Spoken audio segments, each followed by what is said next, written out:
Terry? You gotta nod or say something. Yeah, not happy. Yeah. Thank you. All right, welcome everyone. This is Monday, June 8th. Our briefing for this morning. We will go around the room real quick for introductions. Kevin Shooty.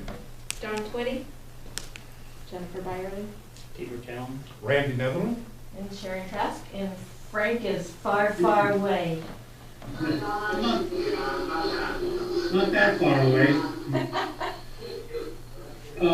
So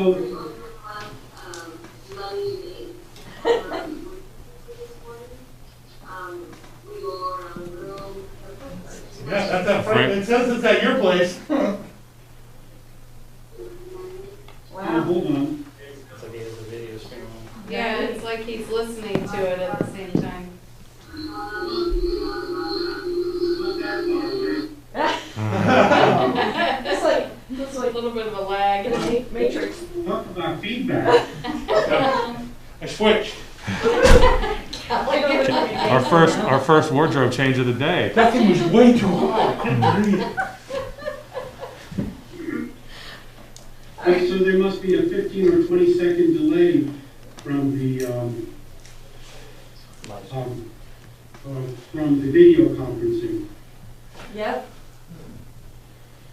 So our first item is a memorandum of understanding with search and rescue in regards to two vehicles, two vans. So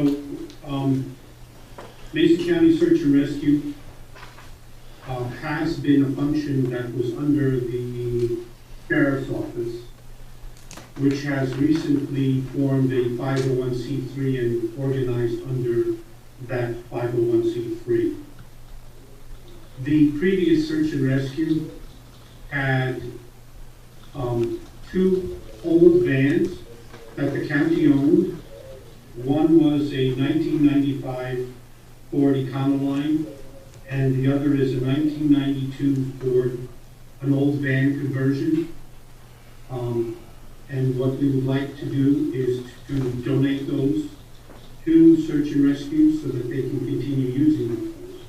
And I'm asking the board for authority to enter into a memorandum of understanding with search and rescue to have those items transferred.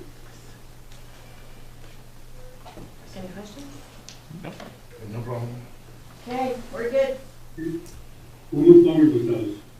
The next item is a Grant Relief Fund CARES Act funding follow-up, and this was in regards to the laptops and temporary staffing.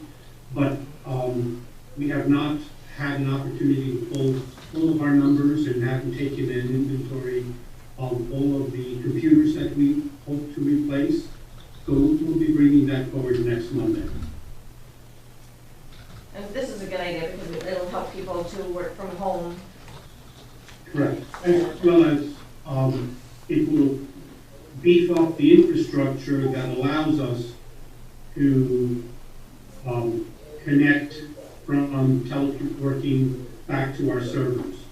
So we're currently using VPN, which is not the best of software and programs to do that. So we're also looking to add an alternative connection mechanism that will do that much better for the county. So it replaces hardware, laptops, as well as software, which will be the connection communication programs and process. Next item is a request to purchase courtroom security scanners. And Kelly, if you would bring that forward. Sure. So I'm looking for approval to investigate purchase or lease option for 4 complete checkpoint X-ray machines for the software, the maintenance, and a 5-year warranty on each of them. The current courthouse security screen X-ray machine was purchased in 2011 and has been repaired many times. Now there's nobody that can do it. That company is out of business, so we have nothing, and we're in dire need of at least getting something for the courthouse. With the COVID-19 CARES Act, they can walk through these machines without touching anybody. They don't have to use the wands. So I think maybe we can go with the CARES Act with that. Along with that, the jail is asking to look at the purchase of one body scanning machine for them. Where again, they won't have to be able to have to touch it and should. No pat downs, you just walk through it and makes it happen. Like, more security, more everything. I did put in there with you, one of the ones I did find so far, was $75,000. I think it's a really good buy. It's a pretty cool system. And then, one of the companies that is going for the RFP also leases them, and I haven't reached them yet to see what they can do for us. We went through this some years ago and did all the homework. I went and found them and everything. What happened with all that work we did, Frank, remember? I went and found all those machines and we got the prices, we were negotiating. In Texas, I don't remember where it was now. I believe it was in Texas. But these had temperature scanners, temporal scanners built into there. Cool. These are pretty cool systems. I did give you a little item, you can read about it or go to the website. And they would- So I'm just looking to go investigate that and I will bring it forward. Okay. Sounds good. Support. Okay. Okay, the next item is an update on the grant writer. As you may remember, we had an RFQ, a request for qualification of a grant writer for Mason County. We had 6 respondents to the RFQ, and only one of them was local. The other 5 were, one was in Washington DC, 2 of them were in California and well outside the regional locale. So if the county, if the board would like to continue with the proposal to move forward with the local representative, we can, or we can go out for additional local requests. The RFQ that was submitted went nationwide. If we want to go out for another RFQ, we could regionalize it and look for grant writers only locally. What would be the difference? We would have the ability to look at a number of grant writers that are at least local to Washington State and understand the state opportunities, where coming from Washington DC or California, they would have little visibility into state grants that may or may not be available. So do you lack confidence that we had a representative response then? I'm sorry? Do you feel like we didn't have a representative response to the RFQ? There are hundreds of grant writers locally, and we only received 1 response from within Washington State. Are they qualified? Are they good? What do you know? All of them are very good. I have familiarity with one of them that I've used in the past out of Washington DC. They're very, very good, very expensive, but they don't understand or don't know the local or regional requirement, the local availability or the regional requirement for Mason County, as well as a local grant writing law. What about the one that you said was local? Do they know? Do they know? Yes, they would be qualified. Then why would we take the time and go back out again and ask if others did not apply locally, why would we take the time, go back out, apply, and ask them to apply again when they didn't apply the first time? I'm just suggesting that because we received only 1, does the board want to go back out and ask for more locally? I would like us to go back out just have it a local, not go nationwide, but just a local RFP. I myself, I would disagree because I want local, but we have a local, that is applying, but the main thing is I don't wanna do the time again. It's taking us so much time, all the money is drying up. If we don't get out there soon, we're just losing out. I don't know how the benefit, if we have somebody that's qualified, we went out and they are local and we only had one respondent, but we did have one that is local, does know, and is connected. That seems like it's still successful, unless you tell me that you think that they're not qualified. Or don't, or worse, I guess, not any good, because I wanna get the money. Oh, I do too, I just wanna make sure that we have, more to select from, I guess. You wanna weigh in on it, or? Yeah, well, I guess, I mean, 6 of one, half a dozen of the other. I mean, we had a RFQ, nobody applied other than one person here locally. I don't know if that means that the RFQ was flawed in some way, or if it was just that others that were local didn't want to apply because they have other business. I mean, I know over in public health, we have used, multiple grant writers that are local, and I'm not sure why they all didn't apply. I don't know that that's a concern of ours, or should be. Thoughts? I have a draft contract with a draft scope of work that would require this individual to come to the board with recommendations on what would be available in grants currently, and then ask the board or present to the board a priority list of what those grants are and which ones would be most advantageous to pursue, and then get direction from the board to authorize a scope of these are the grants you would like this individual to pursue. Well, and I think, my position has been from the beginning that it should start with the individual offices having an idea of, what they want to do, because in so many cases, these grants involve, programming or staffing that would have to be managed by an office. I don't know, I'm not familiar with, and commissioners, maybe you are, but I'm not familiar with grants that necessarily fill budget gaps or supplant current funding. So if we're looking at grants that would be new programming, they ought to be kind of organically coming from the offices that would have to implement that programming.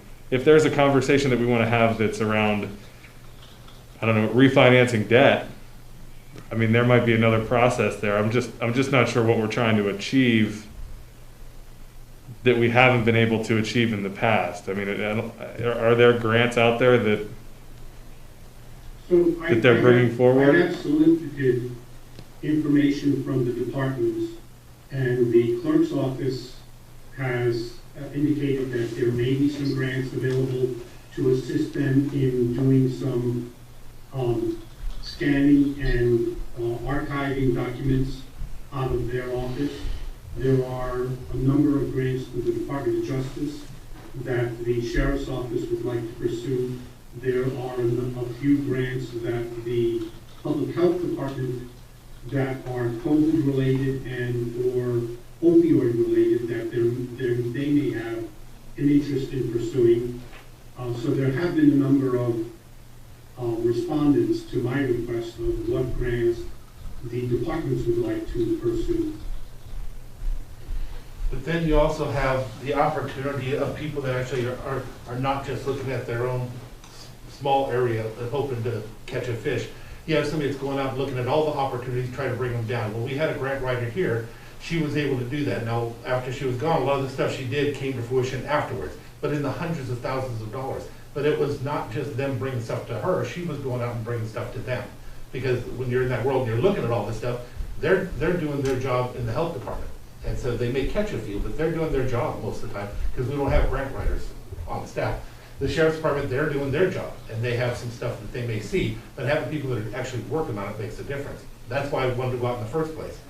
The thing I have an issue with is, if we're gonna go out again, that just means more time, more grants that are drying up right now that we're not gonna get, And what are we gonna do different that we're putting out that would make it any different than what we put out? I'd like to see local, but at the same time, it was put out to the locals and they didn't apply. I don't know that you just put out a grant that says it has to be local only if that changes anything. Can you even do that? To say that it should be local, probably not, but you can focus an RFP to where it is locally advertised only, and not nationally advertised. So who will be managing these grants, should they find grants? The departments, The grant writer would go out for it, and would not go out for it if they didn't want it.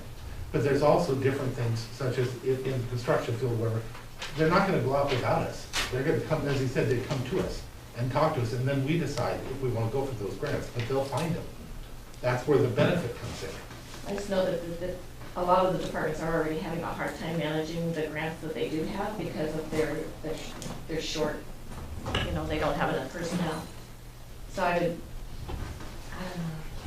So, you know, I think, I don't particularly care who the grant writer is, as long as the grant writer can work on grants that our offices want and need without, you know, with just kind of keeping their focus narrow. I think that's, you know, find grants that are available, but if the departments don't want them, I'm not gonna like, I don't want to be in a position where we're saying, well, we hired a grant writer, so we're forcing you to do this. So just, I think, being very clear on where the sideboards are for this position, what the intent is, and are they going to be, I don't recall in the RFQ itself, and maybe this is more of an issue for the contract, but are they going to be paid per grant that's applied for?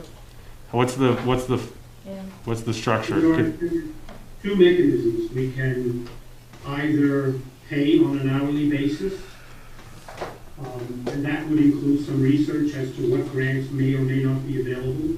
But once we've defined a grant to pursue, then we can contract for an X dollar to submit a grant for that particular grant.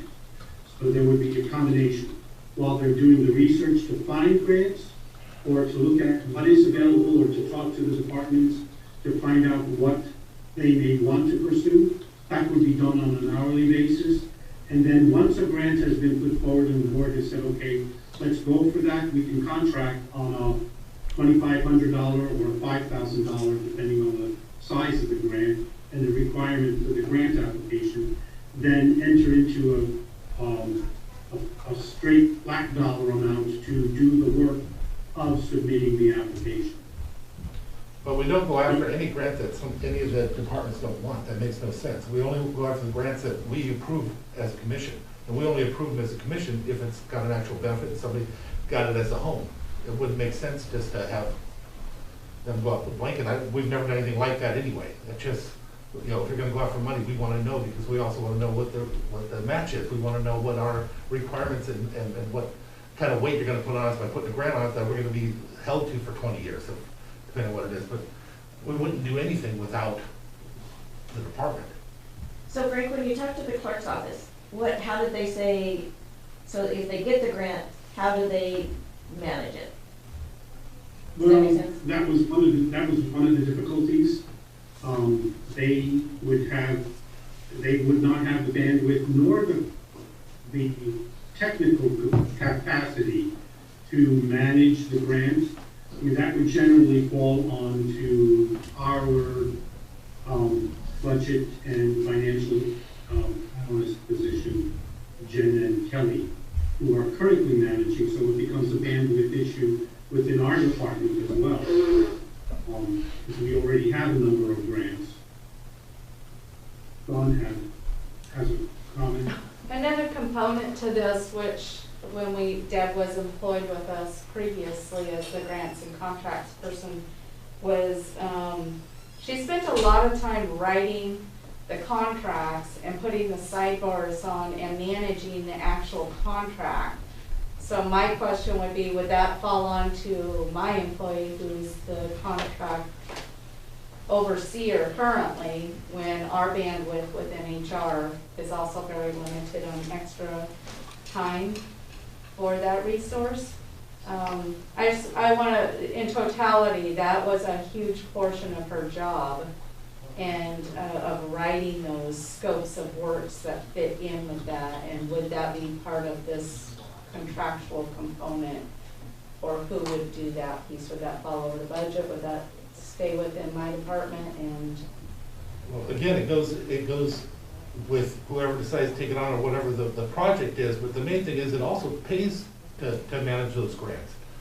You know, it's not like it's just, you know, we get money. I wish it was that simple. There are tasks that it takes to manage them, but it also gives you 10 to 15% at times to do it, or we don't take it. You know, we don't take grants that hurt us. We only take grants that benefit us.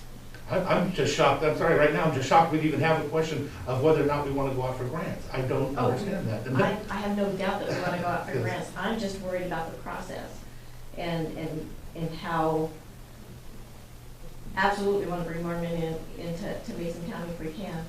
But I just worry that we're not looking at the total picture. Well, we don't have anything in front of us to look at. And that's the problem. No. That's why I don't want to move forward with this yet. I would rather discuss it a little bit more before we make a decision, and then go from there. Well, you're still not gonna get the answer even if we wait until you have a contractor going after. That's when you know what the sidebars are for the contract. We won't know until then. That somebody has to go out and find it and then bring it to us and ask us if we'll apply for it.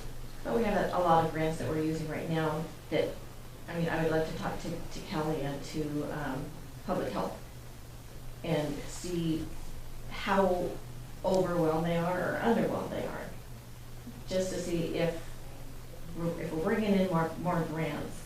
Money is great. I just want to make sure that we've got personnel to handle the tracking, and I know grants are crazy. Working with Turning Point, we just went through and redid a whole set of things, and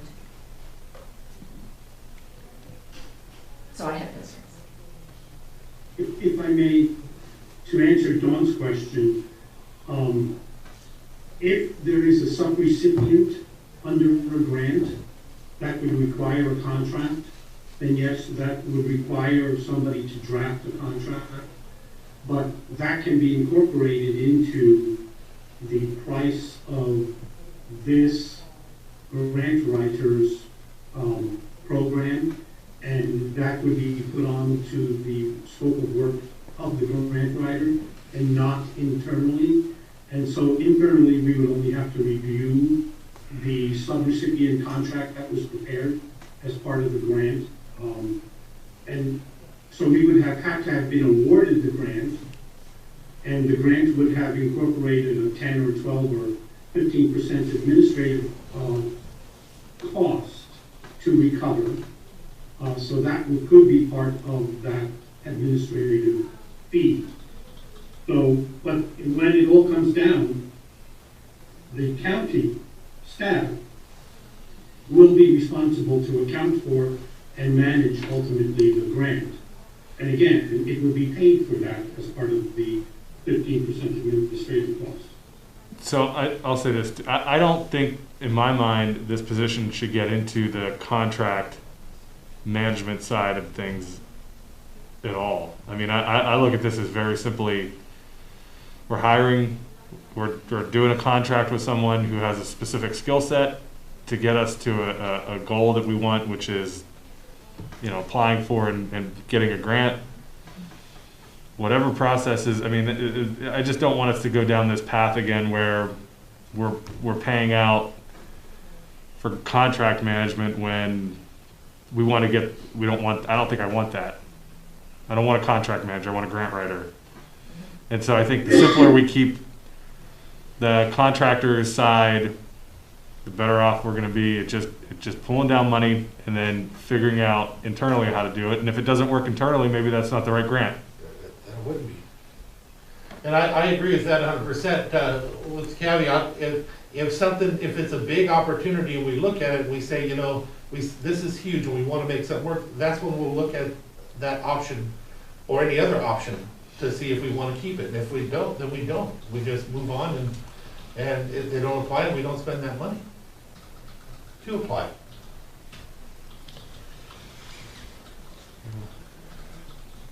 So Sharon, what would you need to see in order to feel comfortable moving forward? I mean, contract language or? Yeah, I think what I would want to know is exactly what are they doing and where does it stop? So, you know, they're finding the grant, they bring it to us, and then do we pay them because they found a grant? Or, so are they wasting their time looking for grants if we decide that there's no grant? Does that make sense? Or am I way off? So the scope of work would require them to, I'm just going to that proposal. So the scope of work would first require them to go out and find, to discuss with our departments what their requirements or needs or grants might be available. And on top of that, look at what other grants there may be available outside of what they're aware of. Then come back to the board, and that would be on an hourly basis, so X dollars per hour. Then come back to the board and discuss with the board, here are 2 grants or 5 grants or 15 grants that we might pursue. What is the board's wishes on which ones they would like to pursue?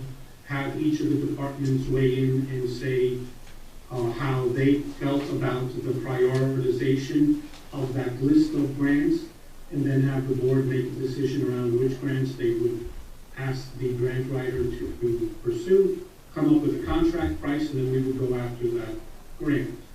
If the grant was then awarded, then it would be upon our departments internally, whether it's the department that's receiving the grant, as well as support services staff, which is already pretty much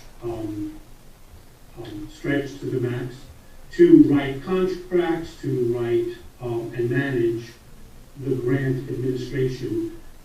We would receive funding for that, but we still have a bandwidth that we're limited within. But the board would then make a decision of which grants to pursue, and then we would go and pursue those. That's currently how the proposal is set up. Which is currently how we do business anyway. That's how we already do business. The only other question I would have is the duration of the contract. Would it be through the end of the CARES Act funding? Which would be my preference. We could set it up for as long as the board would prefer. I can set it up for 6 months through CARES Act. However the board would like to set it up. So my preference would be to do it initially to tie in with the CARES Act money, since that's the driver of the conversation, and then we could reevaluate, you know, later on. If it's working, maybe we want to extend it. If it's not working, maybe we go back in a different direction. I agree with that. I'm good with that. Do we want to set a cap to with the number of hours that this person Yes. is? Oh, absolutely. Yeah. Researching? For their own health and well-being too. Right. Yeah, right. I mean, for our budget and their own sanity. Just remember, I'm sitting far away from you and I can't hear you through your mask. Oh, so. no. Right? Cap the number of hours for the duration of research and Yeah. things like that. Oh, absolutely. Nobody gets a point check around here. Okay. So what would be the limit on the research component? Well, do you have a recommendation? I don't know that we have the knowledge to make that. I'd be comfortable going with what you think is realistic. Okay, I'd have to think about it. I don't have anything off the cuff to make a recommendation for. But it would be a couple of hours to meet with each of the departments and then go out and do some research. And then any grant application itself would be based on what the board has dictated to move forward with. Okay. Okay, I will put that together and then submit a draft copy of that back to the board. Are you comfortable with that? Thank you. It's easy, so much easier to hear when there's no mask. Yeah. You know, it's funny. I heard Jen through her, Well, you got microphones over there, she's facing that way, I couldn't hear anything over back behind her there. You were not one of the stronger speakers. Yeah. The thing the that's next such a one me is is the this. emergency medical services request, and that has to do with the Emergency Medical Advisory Council. As the board remembers, last year, the auditor came back and kind of gave us a heads up around the Emergency Medical Advisory Council and their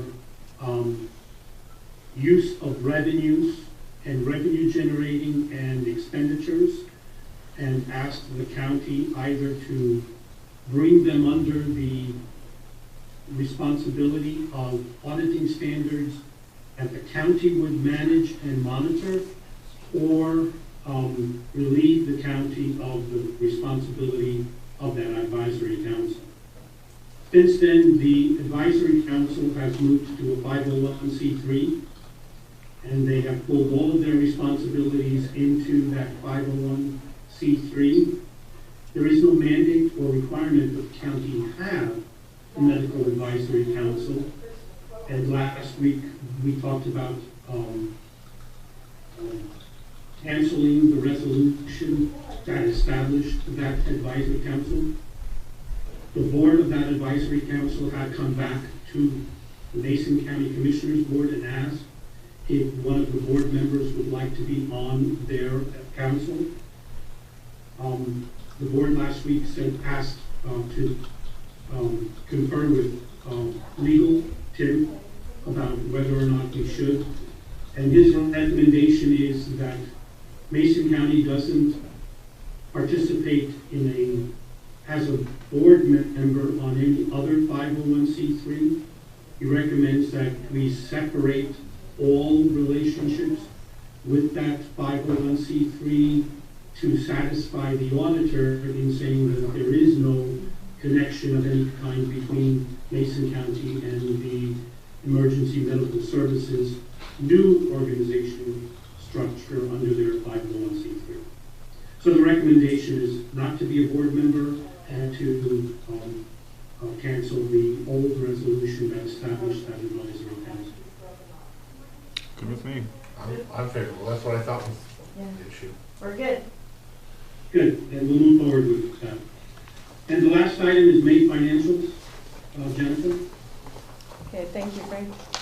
So starting on page 2, we have the revenue comparison from painting.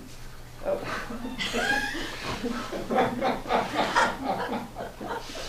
That sucks. So looking at the bottom line for current expense, we have collected through May $16,044,000. Last year at this time, we had collected $16,541,000. So we are at 42% of our budgeted revenues this year. Last year at this time, we were at 46. So we're a little bit lower than last year, which was expected. But overall, I think it's not as dire as I had thought. So hopefully you're in agreement on that. Any questions on the revenue? Is there anything in particular that is showing a lack? I can see the treasurers.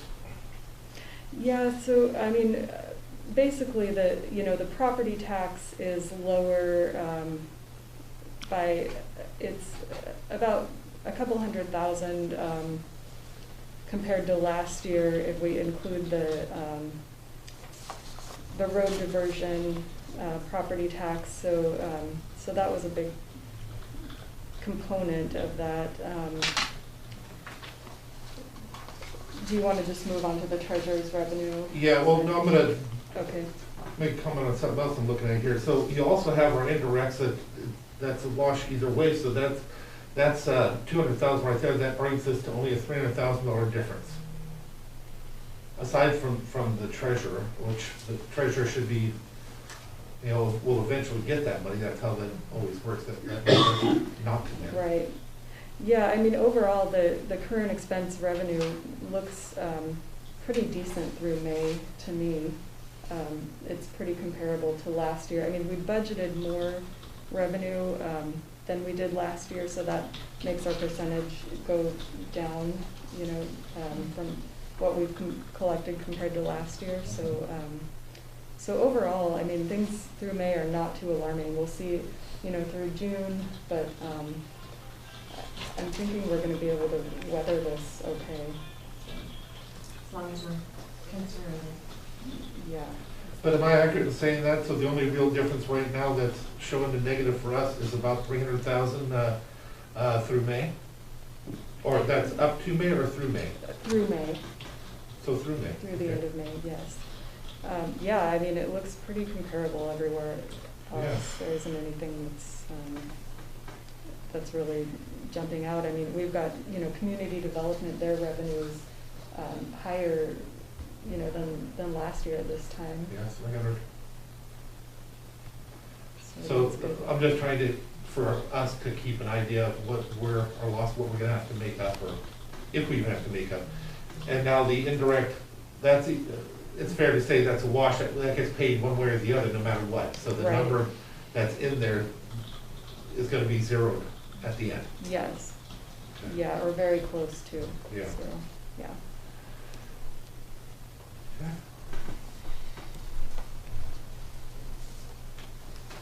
Okay, so moving on to the treasurer's revenue. So we have in the property tax, you know, a little bit lower, which was expected. And then we have the retail, the sales tax.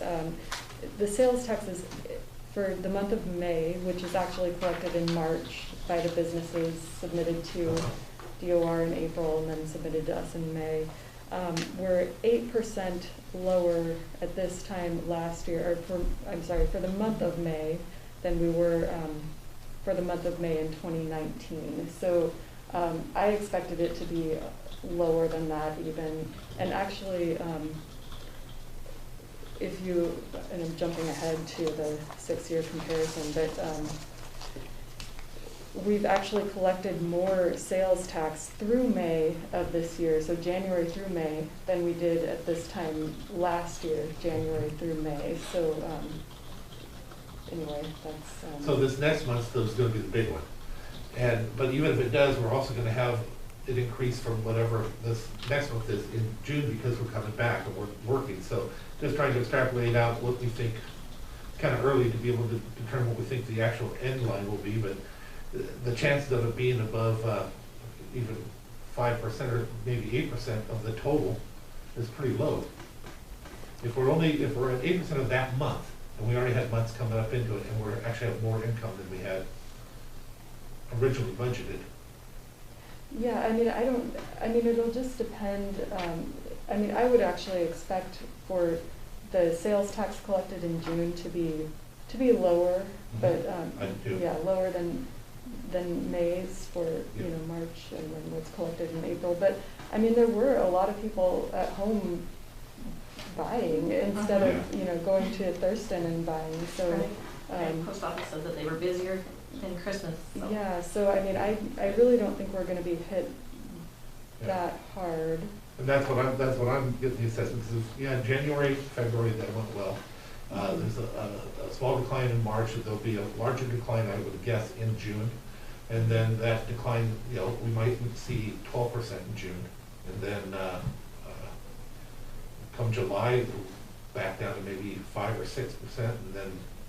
Yeah, depending on what happens with all of this COVID and how long this drags on, I would hope that we could slide back into where we were. And we may not slide back totally, but Yeah. you know, overall, even if you're down 2 or 3% for the rest of the year, that, you know, will leave us for about 7% for the year, 6% for the year out of 6 million.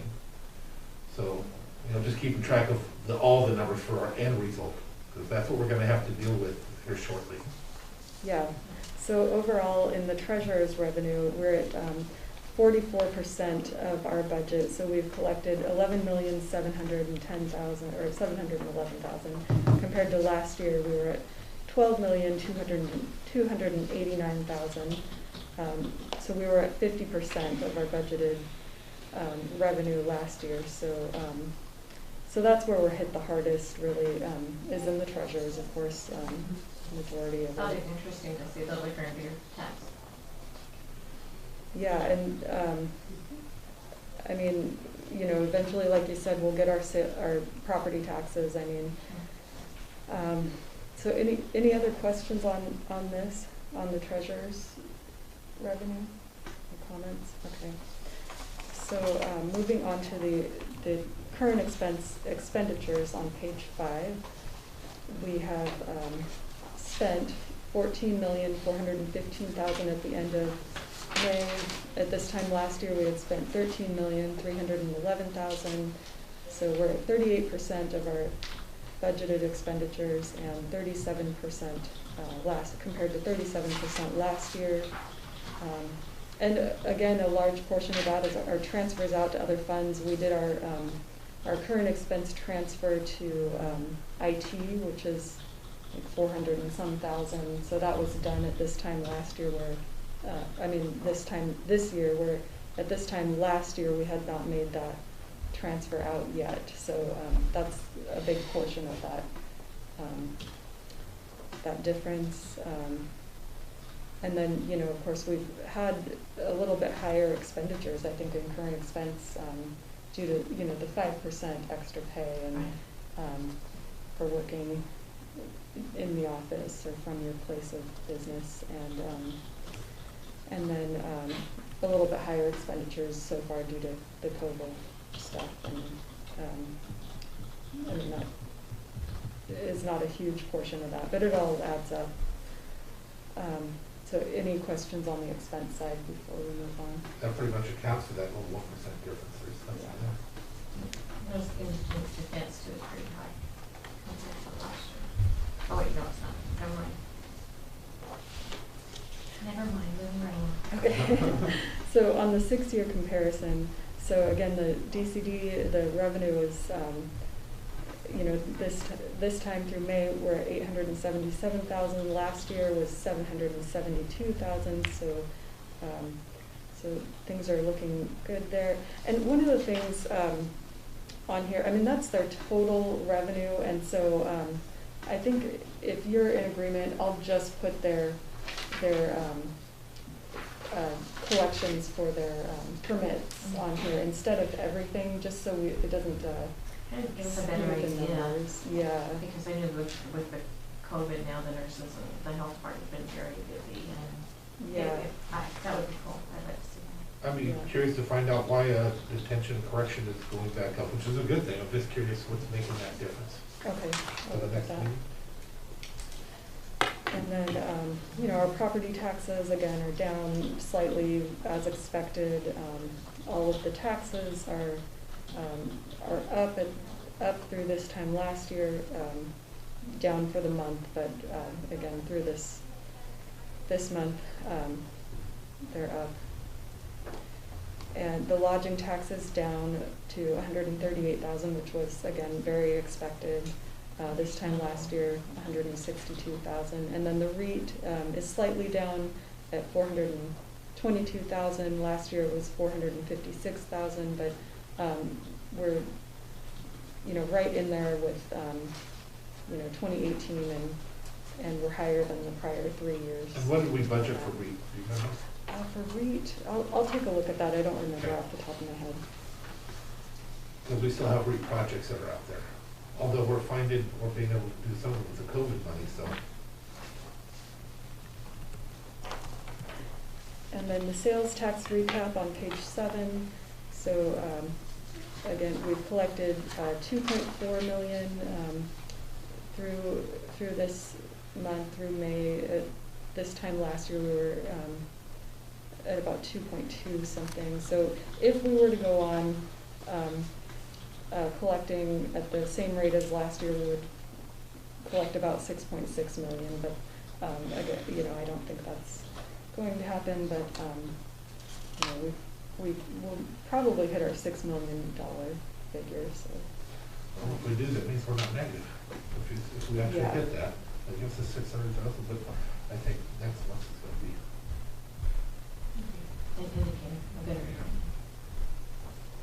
So moving on to the recap on page 8, we have the current expense cash is at $13,877,000. This time last year we were at $11,187,000. So cash-wise we are sitting just fine. We are at 42% again of our budgeted revenues, and then 38% of our budgeted expenditures. So any questions or comments on that?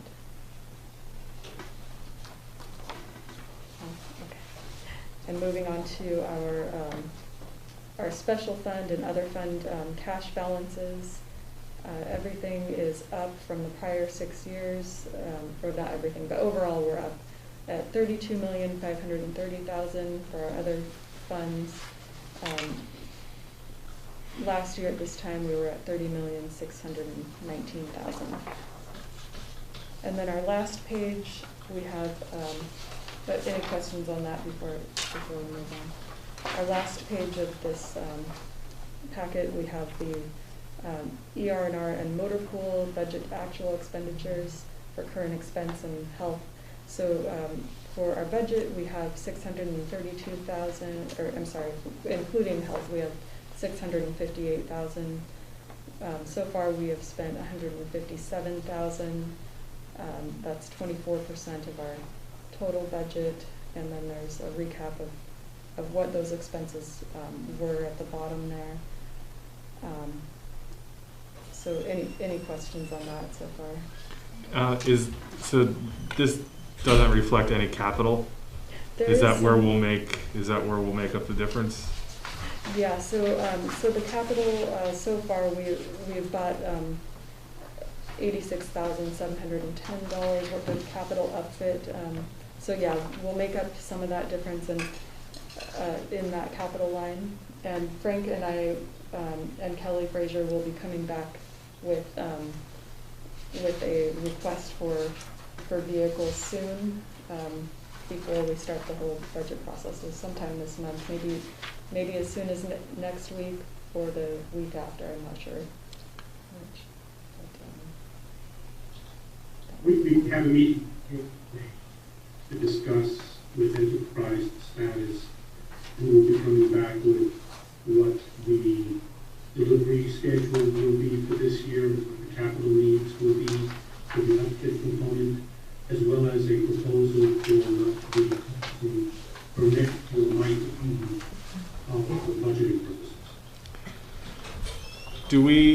Are we still anticipating that they will hit all of our vehicles for this year, even if it's a little bit later than we're still anticipating getting everything this year that we had intended to get this year? Yes. So, did you want to talk about the draft budget guidelines at all today? Now that we've talked about the May financials,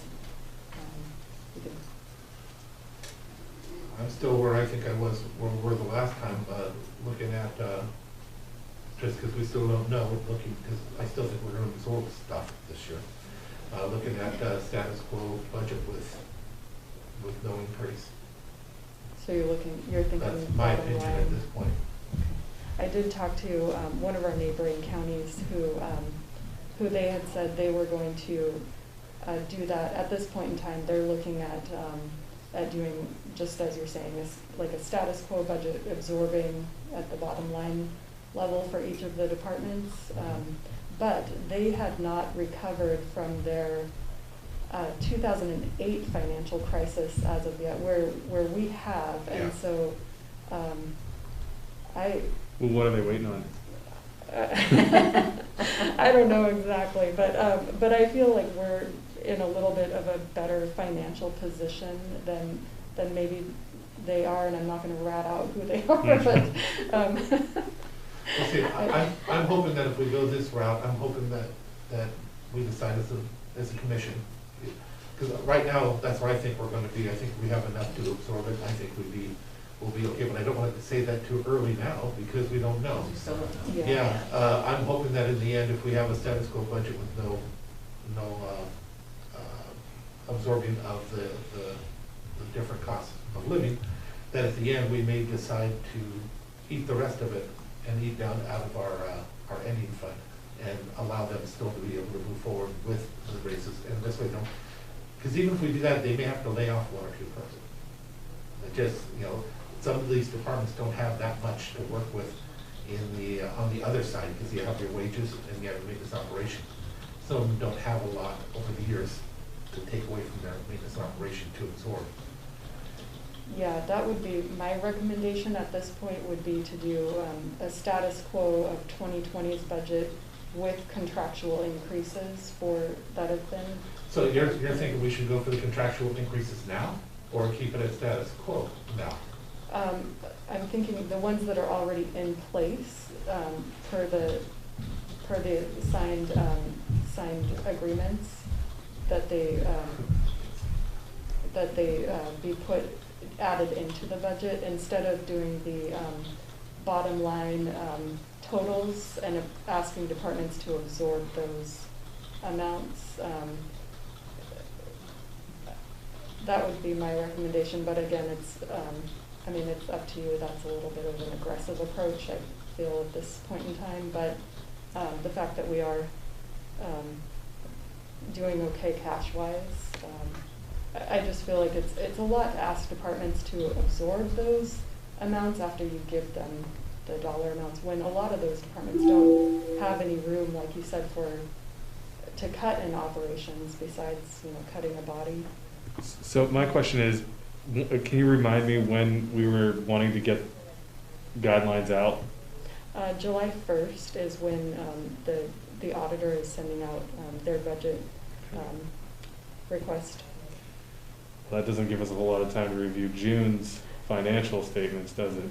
It doesn't, and my hope is to have this, signed by the board in June. I think the last meeting is the 24th or something, 25th, 23rd, something like that. So, yeah, it doesn't give us a lot of time. And we can always send this out the first week of July. That's fine too, if you want more time to. Day of the week is the first. If First I, is a Wednesday. But there's no meeting that last. Right. So we would need to have something by the 23rd. Right? Right. What are you saying, Frank? I was going to interject, the cost of 0.9 or 2% increase in all salaries to current expense is about a $400,000 cost for current expense. And that's all the way down to non-represented, represented. That's all the way down, yes. So that's the consideration. And we've gotten into this in the past when we call a status quo budget status quo, but you have to absorb your contractual increases. If I may, that would be a budget equal to last year's budget. Because when you say status quo, then everybody assumes that the county is going to pick up its cost of its contracts. So that creates part of that disconnect. If it's going to be the same amount as last year, then let's call it the budget, a flatline budget, as opposed to a status quo budget. And a status quo budget would imply that we're going to allow for increases for contracts, salary contracts. I like that. Can we revisit on Monday, next Monday? Do we have another week to think about this? Yes, I am working on some refining, so I will have some numbers for some projection numbers for next Monday. revenue forecast comes out this week, isn't it? Yes. Yeah. Okay. I have a crystal ball in the other room. Oh, good. Perfect. Can I borrow it? Make sure you Windex it. So, and it's just a forecast that will give us some outlines of where we may end up. So that, Here's the, It's so pleasant, Frank. that would put us at about 38.5 million budget. At the end, the only concern I'm really having is although, you know, I can try and excuse away some of it because of the indirect funds, 42 versus 40, is that 46? Yeah. Extrapolate out on we may not know the worst yet, that could make a big difference in the end. That's my only concern, you know, of the total budget. If we're looking at a 5% of total budget or 3%, that's gonna be a huge hit, but we'll see. Yeah, my concern with that is if we do, you know, say that it's a status quo budget and we end up cutting people and then things are better than we think they're going to be, you know, then we have to add them back in. And I guess we run the risk of doing the opposite too. I was gonna say, but we wouldn't be cutting people if the budget, we'd be asking to put together a budget that says, that shows what that looks like. The budget itself, as I told you, my hope is at the end of this that we choose to absorb that, and it's literally a status quo with the increase in the end. That's my hope. I think we have the cash. I think but I don't know what tomorrow holds right now when I'm looking at this much of a difference this month. Next month it may be greater, and when you're talking about 3-4% in the bottom line, that's actually a lot, because you gotta remember there's a lot they can't cut, and there's grant money that's coming in. So if there's a cut that occurs, you're taking the majority of the cuts go on specific smaller parts of the department. That's all they can cut, because the rest of it, once grant coming in and out, it doesn't. You can't cut that because then you lose the revenue too. So. Okay, so we'll bring it back next week. Thank you. Like Thank that. you. and that's all we have, Commissioners. But what about our conversation regarding the money for businesses? I'm bringing that forward next week. Oh, you said you were bringing it today, when we talked. Okay, well, we'll bring it next week, because if you're not prepared, we're not prepared, but that's another week we're gonna lose out, so. Yeah, I'm not prepared for this week, it'll be next week. Okay. Anything else? I have one or two things. That a blood drive is gonna happen this month, 6/23 and 6/25 at Building 10. Just wanna make sure that's okay with you guys. So we'll just Okay. section off the part I'll that's just do it just reserved. like we did before. I wish I could do my chemo, they won't take my blood. And then, I've had a request that some Saturday in September, they're not sure, would like to use Building 10 parking lot to Relay for Life, just to do a luminary ceremony. Oh, I have no issue. that's awesome. Okay, thank you. Thanks, Kelly. Anything else? Anything else, Frank? Nope, not today. Okay. Commissioner, Oh, actually, we do. yeah, self-regulation stations. Oh, right.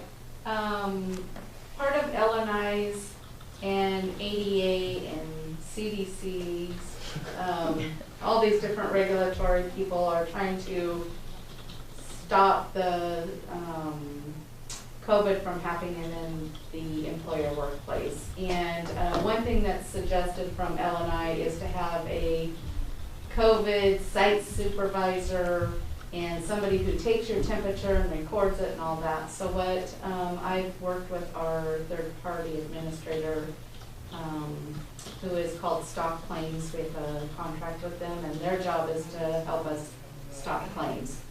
I've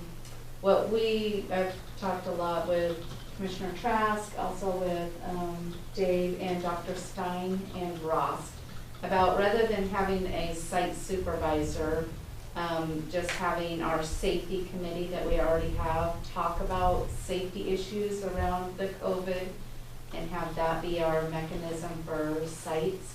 And the other thing is to recommend having a self-regulation station. There's like 7 or 8 other counties who are doing this right now, where they just kind of put something about this size, a little kiosk at the entrance of where the majority of the employees come in, with some posters that say it has like hand sanitation stuff, a wipe to clean off the thing, infrared thermometer, and it just says, check your temperature. If you don't feel well, stay home.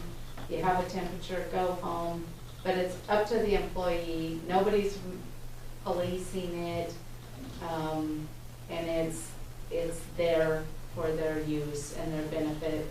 Most of the COVID things have come from somebody not even knowing they have a temperature, and they're asymptomatic, isn't that what you called it, before they know that they're spreading it. And again, it would be self-regulated. We wouldn't be policing, no recording of people's temperatures. I think that we can get away with it. Ross said that the thermometers are pretty inexpensive. We would set that up, and I think we could do that fairly cheap at each location. Yeah, sounds like the setup that you have is very good, and you did follow the CDC and requirements and we have DOH posters also. and stuff, yeah. And as long as you have something there to wipe down the mechanism every Yeah. time, because that's gonna be where it would be spread if it was. Sure. Everybody grabbed Yeah. it. Would you take a moment, please, and explain to the public the masks? The masks, Yeah. yes. For the governor, he's asked that if we are all in a room like this, or if we come into community spaces at our work sites, that we wear masks. And so we're practicing that.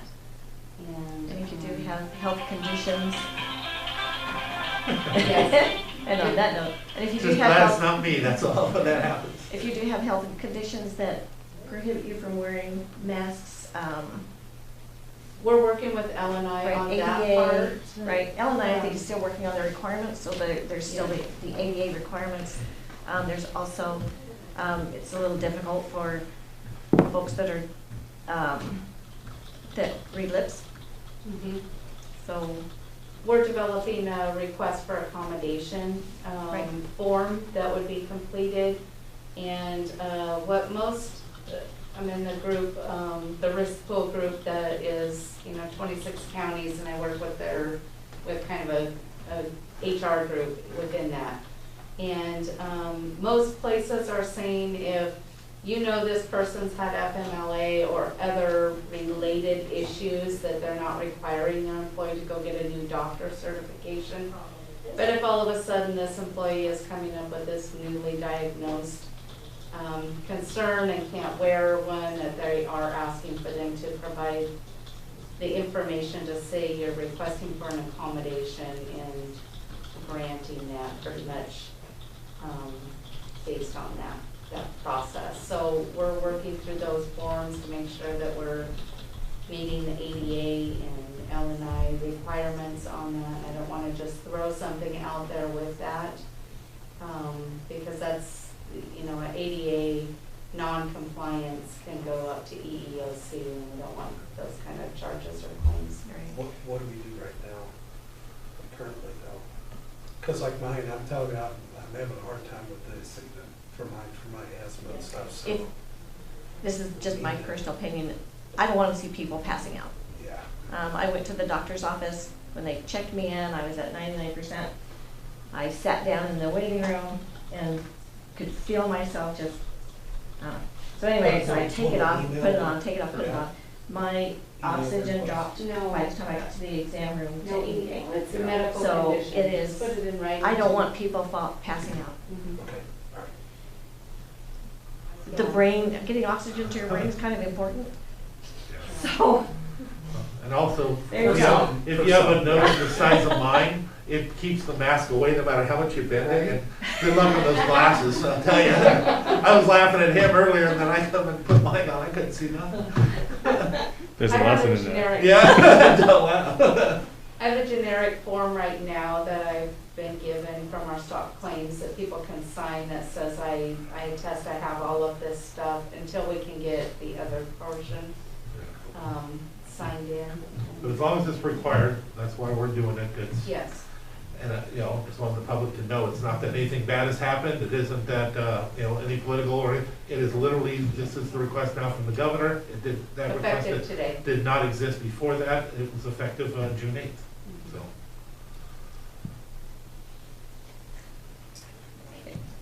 Moving right So if along. you're okay with me moving forward with self-regulation stations?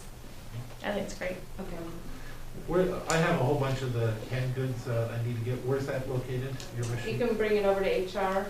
Yes, our food box is doing really good, and people are using it, and it's nice to see that the community is both stocking it and taking from it, so. And I can see that you're kind of smiling because you got that little I there am by the eyes. very proud of that box. You should be. Excellent. Great job. Anything else? Okay. Bye, No, Thank sign you. language. At least we got all 5 fingers, so. Not just Just so you one. know, I had her send, because I thought we were going to, I sent you guys a breakdown that EDC had done, so that we could maybe look at that. They've already done a lot of work, so takes advantage of the work that's already been done, just something to consider. as he brings forward what I And have the requested. EDC is a great place for the room to have it go. Basically translating the one at the top. Yeah. Oh, good. And Well, that's what they're doing. And it makes sense, I Kinda don't like like, the I don't last, like the things state where engineering, the and committees we put that's together. gonna hold up on the I whole thing, is this What is the DOT rate stuff. bonuses commissioners? Nice. So, Each have, tell you us, know, put money together We've for got each that commissioner noted right district. now, so. Commissioners run their own little thing and go through, they know the businesses that may need it, may not, prioritize according to what's important, along with UDC help us. Yeah. That's what I thought. All right. Let's move right along to community services. Go around the room for introductions. Kevin Chudy? Introductions. Lydia Bouvette. Ross McDowell. Dave Windom? Peter Callen. Randy Netherland? And Sharon Trask. Okay, so let's hit a couple of contract things first. First is a bilateral agreement, and this is with Choice, which is our backbone of our accountable communities of health. And this is going into our Medicaid transformation project, which we've had going for the last 2 years, and this is a continuation of that 4-year time period. So this is just a continuation of that contract. And that's $93,000 and change. Great. Okay, there's that one. And then we have the lead contract. So, Lydia, do you want to talk about lead? Yeah, we finally received the Healthcare Authority's lead contract that we've been waiting since the beginning of March for. And they had the wrong name on it. They put Abe's name instead of the commissioner's name. So we're trying to get some changes done on it. They're working on it to get it back to us. We'd like to process it as soon as possible, because they then informed us we'll lose $142,000 by the end of the month if we can't get moving on it. So we're trying to move as quickly as we can. We can't claim that money as long as we get started and we're ready to get started. And the Olympic Health and Recovery Services contract will be following shortly. We're finalizing that this week with them because they're doing the majority of the face-to-face work for this contract. So they take a good portion of the money. When do you think you'll hear back from them? From HCA on this contract, we're waiting, we're literally watching the email by the hour. They said they got it through to the person with their contracts. They know that we need it as soon as possible, and we'd like to get it signed tomorrow if we can, and we're hoping they're gonna make those 3 little changes and send it to us. So they are also, more and more of our contracts are becoming, they want a DocuSign. They really don't like the paperwork stuff. They don't mind us printing it and handing all that out, but then they want the person to sign a DocuSign. They're trying to go paperless. So something else for the commission to think about. And we have an issue with that, are we not doing that? We're not We're allowed to do it? not doing it. Why? Are there any legal issues or anything like that for? Not that I've been told. No, I'm doing one DocuSign, but it's a very small contract, and if I can do that, so I'm working through it. But there's some pieces, you have to have all the right DUNS numbers and things in there in order to DocuSign, and you have any one piece wrong, it gets kicked back. So I'm doing this again because I was off a digit or something, so got kicked back this morning. A lot of these places, especially Healthcare Authority, is going to, and Choice is now requiring DocuSign. Because Choice is a healthcare authority. Right. So, I use DocuSign for a lot of the other legal, Yeah. Yeah. not county business, but Right. for other things. Mason Transit's using that now. Yeah, that's great. And I was a little worried because we've used it for property, so if there's any type of legal, I need to know. Right. You know, I just started doing it like last year. Until then, I went in every single time I went to the office, but if I'm doing something wrong. yeah, I bought my kinda house with know. DocuSign, you know. Yeah, Yep. mine too. Yep. So, I mean, we can process it, we can talk to Tim if you want us to do that. It was Diane that we talked to, and it wasn't officially being done by the county at that point, so I just don't know how you, what we Let's can talk to change Tim. that. Yeah, And get it doesn't hurt to confirmation. double check that. I guess so, let's move forward, let's make sure that's available for others too, because that is the way that we have to do it now. Mhm. I would be interested to hear what Diane's, just out of curiosity, if it was just because we haven't been doing it, or if there was a particular issue. But yeah. Yeah, we'll check. Okay. So are we okay if we get this document in time to move it to tomorrow's action agenda with the right name on it? Or what's your feeling as a commission on that? I kind of hesitate to put it on for tomorrow, just because we don't have the actual document. Well, you have everything except for the wrong names on it. And is it absolutely necessary? We're gonna lose if we don't move fast enough, we're gonna lose 142,000. And it's not our fault, it's theirs. It's because of COVID and they didn't move it forward fast enough. And In the a week? state money goes away on the 30th. So we lose the whole part of the state. Wait, on the 30th, you said? The 30th of this month. But we have to do the work before the 30th and Oh. bill it. Oh, and reimbursed, so. okay. Yeah, it's a reimburse. So we think we can do that. We've got it all lined up to do. So what happens though if you don't have the documentation by tomorrow? Do we You gotta lose pull it it? up. No, we move it till another week. It just shortens the time for us to get everything built out, so we can do it next Tuesday. Can we just cross Abe's name off on here? And I Right? feels like it should be pretty easy. I mean, they should have it to us. They told us it would take 5 minutes and we've waited 3 days. Well, that, So, I mean, there's no. that doesn't but- bode well then. They Yeah. didn't say which 5 Yeah, minutes. right. It is an agency we have a lot of contracts with, and this is their normal, they're very slow. And I don't think it's controversial at all, so I will feel it. It's fine with me. To put For it to tomorrow. tomorrow? Yeah. Okay. Okay. And if it you doesn't, have- If you have the proper documentation. yes, and if it doesn't make it, we'll let Diane know right away. I don't want to vote on something I don't have. Please let Yeah. me know, Diane's not in, Sorry, so. do please let me Melissa, know. yes, we'll let you know right away. What's our kind of drop dead on that? Like, Well, I mean, Last week. in order to update it and get it out on the website and everything, I preferably before 3 PM, I'd like to not push it at the very last minute, because then the public does question why we waited so long, yeah, and whether or not we're hiding some things, so I'd rather not have that conversation. yeah. So 3 PM today? Yes. So I'll send you an email one way or the other. Oh, thank you. Thank you. Thanks, Wendy. Okay, so let's jump into COVID updates. So, Oh, let's see. yeah, so last Friday, I worked with, I've got 4 contacts at DOH, and we sat down, worked through the MOU. We kind of went line by line through the MOU. We talked about how Mason County is set up for contact tracing, who we already have as contact tracers, and what we would need in the event of a surge. Came to a number on that. And then we talked about what it would take to stand up Building 10 and our alternative care facility for non-medical people just to be there. And we came to a number on that. It basically is 2 people per shift at 8-hour shifts, so 6 people a day. And they're going back with their folks and making sure that they have all that in place. In our conversation, we talked about, they haven't done many, they've only done one of these before, and that's, I think, through Lewis County. And after talking to Lewis County and talking to us, they may require this in phase planning for everyone else, just in order to get a line on what resources we're going to require should we have a surge.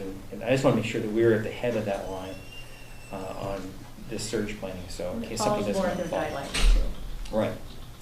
That and it really gets the DOH to buy into our phase 3 plan. So it gives them some ownership in the plan as well. And I think that's always a good thing. I am now in WA Health, so I have the ability to go into WA Health on the backside and look at the inputs from the hospital and DOH and us as we put stuff into WA Health. And I looked at the dashboard this morning, and right now we're showing green on all 5 categories, which to allow us to go into phase 3. So we'll keep monitoring that until Friday night, and then we'll lock that into the plan and then move forward with that.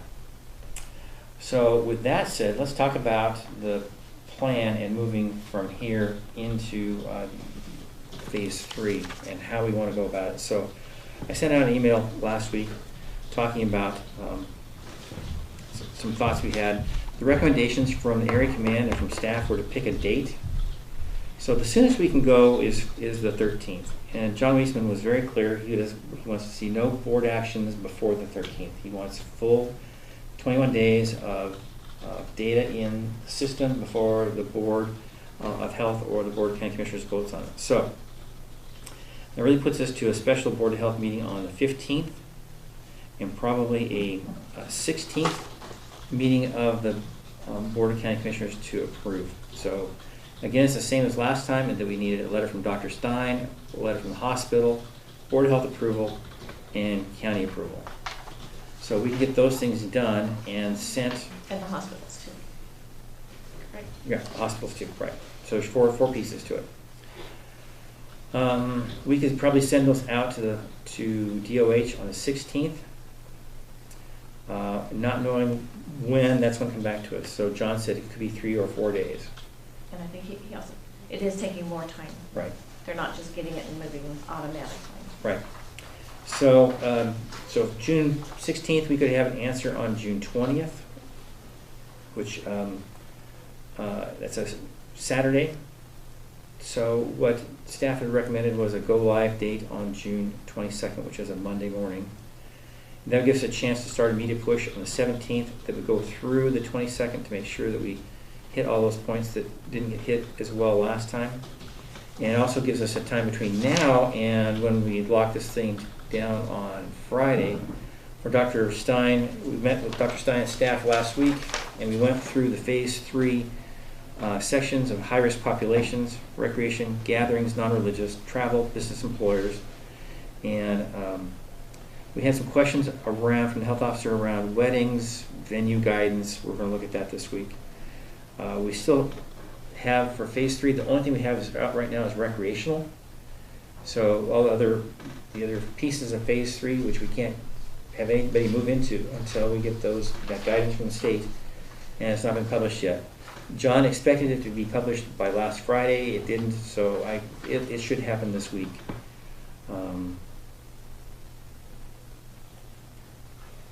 So venue guidance, health officer order. Some things we're talking about is long-term care and visitation. Some of those things, it's really become kind of high on our priority list. We have people in long-term care who have had no visitors since March or maybe in February. And so what does that look like in long-term care in giving people exercise and mental stimulation and physical stuff going on? So that's a question that we'd like to see answered for phase 3 guidance, is what can we start doing with long-term care and helping those folks get their needs met as well. Can't imagine not being able to see my parents since March. Right. And they're not allowed to eat in the congregate setting. They're eating in their rooms. They're very, very restricted to their rooms. So they're not getting exercise. They're not getting the the emotional and mental stimulation. So we'd like the DOH to answer that, but it's really not part of the phase 3 timeline. It's just a part of a concern that we have as public health about part of our population. So in addition to that, we're also talking about how to, this came up this weekend, reaching out to the Hispanic and non-English speaking populations. And thanks to the commission for helping me out this weekend, because we were kind of scrambling trying to find the right people. We had some interpretation difficulties, and we worked those through. And now that's kind of all de-escalated. So, but we talked to the PIOs this morning about getting this message out. As we go into phase 3, the areas that concerns us are people who work congregately, travel in vans, agricultural workers. I don't want to see happen here what happened in Yakima. So PIOs are working on messaging today. We're going to start getting that out to pastors and figure out what method works best. Putting it on Facebook is probably not going to reach everybody, so let's get it to the pastors, I think, and have pastors reach out into their own congregations in the way that they're meeting now. Like my church is meeting by Zoom. So if we had a video that the pastors could put on their Zoom meeting, that would be cool too. So we'll work on that. So what I want to come back to though is we have on the phase 3 timeline some options. We could say as soon as DOH approves, we could pick a specific date, or we could pick a specific time frame after, like 24 or 48 hours after DOH approves. So I just need to know from the commission how you would like me to write this up. I would say, my opinion, not less than 48 hours after approval. Because that also gives us time to review what's lacking or what needs more attention. Okay. Well, with that, because that's been my issue with it, is just Dr. Stein and stuff was not given an opportunity like we had discussed to be able to roll things out. And even if we just have a drop dead date like that, it's still going to end up in the same position. The thing I brought up before, I'll bring up again, hopefully you guys will consider it, is that we do it in the form of rollouts. Separate things out in 2 or 3 different divisions, bring it to the commission have recommendations from staff, these ones go that day, we just have a couple extra meetings. But this way it makes sure that the next level is achieved. If it isn't achieved, it drops down and then we come back for the next meeting, and if it's not achieved then this way we let it go piece by piece instead of how this last one happened, when I know that people were opening without precautions, even though a lot of them did great. They did wonderful work and they really took great precautions and they caught up in the end, but it was that first few days that was the most dangerous in my opinion. Well, and I think too, there's maybe there's an opportunity to separate it out a little bit. Some of phase 3 is an expansion of businesses that we're able to open in phase 2 and operate, and it's just increasing their capacity, right? Yes. Right. So maybe we treat those one way, and then we look at what is new under phase 3 and start would to require really, special guidance. right? Yes. And kind of go at it that way at a minimum. That's exactly what I'm hoping for, because I would hope that the low-hanging fruit, the ones we know that we can handle, we can do, would be the ones that you brought to the commission after it's approved. We have a special commission meeting, just like we've done in the past. And we, as a commission, say, these ones are ready to go, and it goes this way. They also know it doesn't happen until we say it happens. Right. Right, and that needs to get out on the media too, because Right. the media, they knew before we did. Yeah, I know. We Yeah. threw it out there. So, Okay, so that would need to be in the plan, and would also need to be in the front page of the letter for the plan, so DOH cannot miss it and the public cannot miss it. Mhm. right. Because I agree, we had an instance where we've had to scale back and do a health officer order on our ballparks, because although there are allowed 5 people, people were showing up with whole baseball teams. Mhm. So basically we had to use a health officer order and just say, you know what, if we can't meet this standard, we're just going to stop. And we don't like doing that. No. So, okay, well that gives me an idea of how to write this. I will have a draft out this week. I will have a draft to you by Friday. What about the rest of the timeline? Do we still want to do a Board of Health on Monday and Board of County Commissioners on Tuesday. On Tuesday? Really, I would need to have the draft written by Wednesday morning, by noon. Okay. Yeah, I'd still rather do things.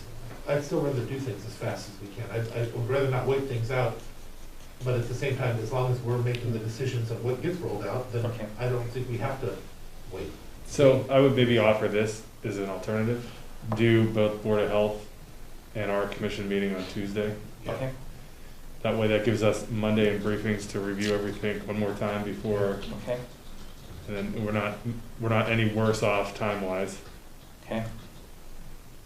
No, that makes perfect sense. And if we end up going the other route where we have pieces that we put out, we can do it just like we did before the emergency meeting. We can be there the next day if we need to, and get the easy parts out and hold off on the ones we don't have all the plans for. Because they're all gonna think that it's phase 3, even though we don't have plans for it. Okay, I can- Yeah, the state doesn't have the guidance. Yeah, and It's kind of hard to move it forward. was also the guidance that our health officer agreed with, is Okay. the deal that we made when we. all right, so, all right, because Dr. Stein was gonna get back to me on some of these things, and tell me if he had any concerns on these. And then, I think especially the parks, the gyms, outdoor rec of greater than 50, I think we'll maybe look at those, especially for county properties, right? The government facing, the customer facing governmental services. Do we want to pick a date on that? Because that's how we let all of our employees know to prepare to be ready to bring customers in. I'd like to hear a date. The 17th is when the OPMA expires, Okay, restrictions, and it expires at 11:59 on the 17th. Well, that's a little bit different though than customer service. Yeah. well, how, And that affects our meetings versus Well, reopening to public coming in for business. so what about the 22nd, which is a Monday? I'd like to hear from the offices that deal with, Okay, I was gonna say, I'm in agreement. I'd like to hear what the office say, and even if we have parts of it open Monday, I'm good with that. okay, If we're prepared, I just don't want them to be If not they're ready. prepared. Yeah. especially in light of the auditor, assessor, and treasurer looking into, Yeah. you know, a management of, customer management program okay, up there. I don't know where we're at on that, Yeah. or where they are on that, so. And Yeah, even if Keyless. we're not, probably not gonna get that in time, but they still gotta have some type of, situation set up so that we can keep staff outside, keep Okay. people outside, keep people in the lobby. Keep staff outside. Hey, I'm okay with that, I think I have a problem with it, we'll move the desks outside, it's the safest place. Do class to go. outside this I'm good with today. that. okay. All right, well, I'll shoot it, DCD and public health are ready to go on the 22nd. Actually, they're ready to go whenever. But we have to give staff enough time and enough notice. Yeah.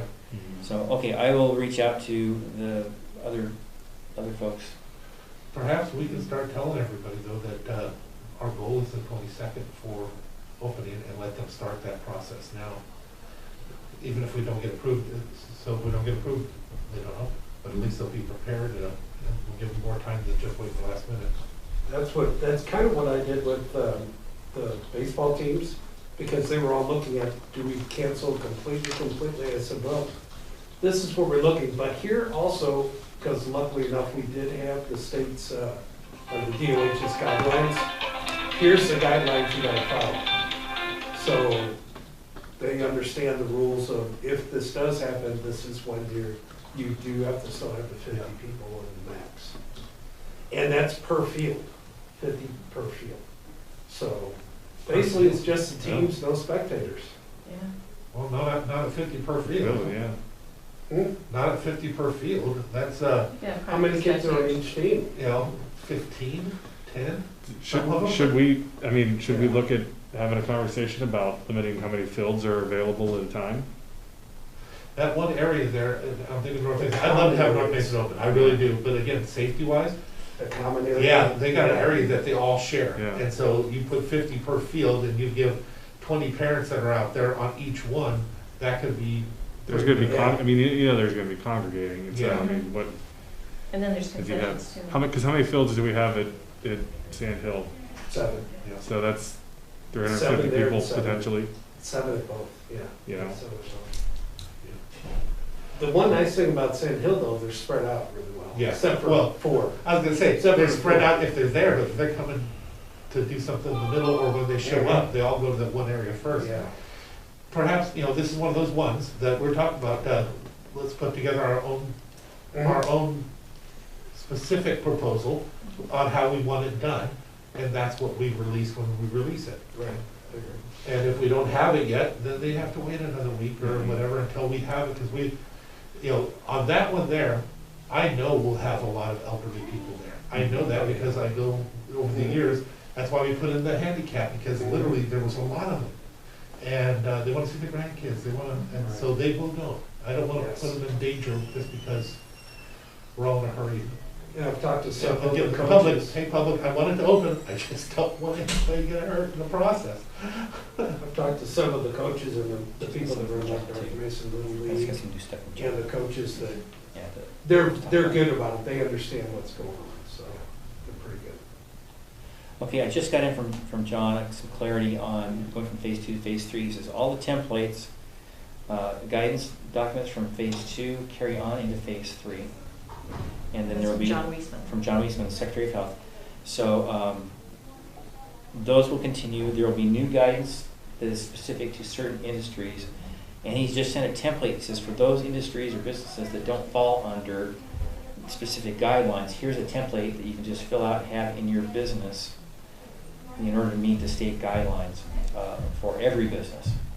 So I'll shoot that out to the EDC and I'll shoot it out to both chambers and we'll stick it on the website so that all businesses will have access to that template and able to get that requirement done, because they have to have a sign at the front door and then they have to have their plan in-house, so.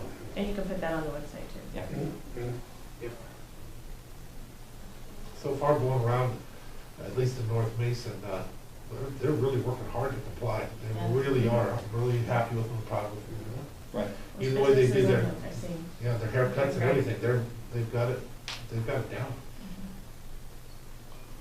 Yeah, you have to call and get an appointment, and I haven't been able to make one yet, so. Yeah, kind of seeing that. a little Yeah. bit. Thanks. Yeah, you get all shaggy, yeah. Okay, any other concerns about the phase as I write, because I'm gonna be really busy the next couple of days putting this together, make sure all the pieces are in place. Again, I'd just rather do it as soon as we can, instead of stretching it out. I'd rather do it as soon as we can and then start our process. So, okay, so we're looking at 48 hours after DOH approves with these guidelines. Okay. Yeah, so I mean, maybe, you know, for another review from us, you know, have it broken down by sector and then say, you know, this is. With approval of the commission. Instead of the 48 hours, I'd rather see the approval of the commission. If we have a meeting in 24, that's great. If we have a meeting in 72, because we have an issue. What do you think? I think we can have it ready within 48 hours. But I mean, do you want, instead of telling the public, even if you tell the public 48 hours, they're gonna open on 48 hours, unless we tell them that it opens on the approval of the commission. That's my worry. If you put a date on it, they'll stick to it. Because they're not gonna read the rest of the, Can you ask Dr. Stein? I'd like to go with his recommendation. Okay. Yeah, and that's, I guess that's kind of where I'm headed is, you know, per sector of, you know, phase 3. So like I said, with restaurants, we use that as an example. They're moving from 50% to 75% capacity. That could happen, you know, as part of our application, maybe we put, you know, that happens immediately. For the ball fields or whatever, per commission action, yeah. Okay. you know, we're gonna do X, Y, and Z, and let's, you know, if we maybe spell it out in the application pretty explicitly first, then maybe we don't have to worry about coming back and doing another meeting after it has DOH approval. Yeah. Okay. And it's just clear that DOH is approving our plan Yeah. to limit ball field access, if that's what we decide to do, based on Dr. Stein's. Yeah. Just separate them out, please, so we'll know how we'll look at it. Okay. And I'm good with that. The ones that we know we can handle, I think you can go with that, even going right, as he said, right as soon as it opens. I'm good with that. It's just the other ones that I'd like to keep Okay. control over. And if they know it up front, we have a better chance of keeping You control. know, or we say, you know, restaurants go to 75% capacity on June 22nd. Okay. And that, you know, so I'd like to maybe see it broken down and then a couple of options and then we kind of, And Father's Day is the day before. Right. It's on the 21st. okay. Well, let's open it for Just- Father's Day. See, It wasn't open for Mother's Day. it wasn't open for Mother's Day, but we can. Jealous. I don't know. I wouldn't want a father to be left out because, you know, it was tough on Mother's Day. It really was. It was really hard. And I want fathers to go through what I went through. Father's Day is barbecue day. I'd say my mother, or I don't my know. wife got breakfast, I got a breakfast in bed, she didn't miss any of that. Yeah, my kids weren't here, so. Yeah. Well, okay, whatever. I mean, I just, Okay. I just want us to know what we're doing ahead of time, and I mean, if, whatever. So, I'd like to see some options. Okay, so I'll get this out this week. We'll rebrief again on Monday. And then if we need to, we can rebrief again on the following Monday. No, we need to rebrief next Monday. Action on Tuesday with the changes we make on Monday. Mhm. Okay. Okay, we can do that. And one last thing is Raya work. Raya 15-minute last week. And we'll continue to meet forever. And then Raya 14 meets this week. So Sure does. So that's our Thursday. That's why I need to get this knocked out By Wednesday. by Wednesday, so I can have Thursday to work with the water stuff. So, You know, Commissioner, if we were smart, we would have given both of those to the new kid. I know. Yeah. Live and learn, Commissioner. Nope. We wouldn't have been here to say no. so 22, 23 is moving along peacefully. It's fine. So we're really working on the projects and that sort of stuff. It's just some of these regulatory things that are being proposed in the 14 and 15 we'll need to look at. So, Glad you guys have wiring. yeah. It's your way of getting even. No, it's all good. No, it's Okay. not, but it's all good. So, Keep smiling, right? yeah. So that's all I have. One last thing, while we were sitting here, HCA approved the contract and they're sending it forward, so Oh. it will be ready for Yeah. Great, tomorrow. great. Awesome. Good timing. All right, Okay. thank you. Couple quick things. So Dave, I copied you on an email that I responded to from Andrew Spear regarding the burn permit. Did we ever, I don't believe we took final action. No, Okay, no, but we can. We're going into summertime now, so it's kind of a little bit different. a little but- different, yeah. right? And then just the contractor advisory meetings, and I just kind of said all of our meetings had been suspended as we move into phase 3. We Right. can kind of restart those conversations. So just a FYI to the commission that hopefully we'll bring that conversation back when it's appropriate to have meetings again Right. in person. So, right, so we're looking at fire season starting probably shortly after the 4th. And then I've got a couple of water consistency plans I'm reviewing too for PUD 1. So, Great. I have some things I'll contact you on later. okay, super. Thank you, Commissioner, for the contact with Mikhail. Oh, yeah. Trying to find a house that nobody knows what it looks like with an address, but I pulled it off. I did pull up some driveways that weren't happy about me being there, but that's all right. Oh, I bet, I bet. You know, Absolutely. Get some fresh air. yeah. Thank you.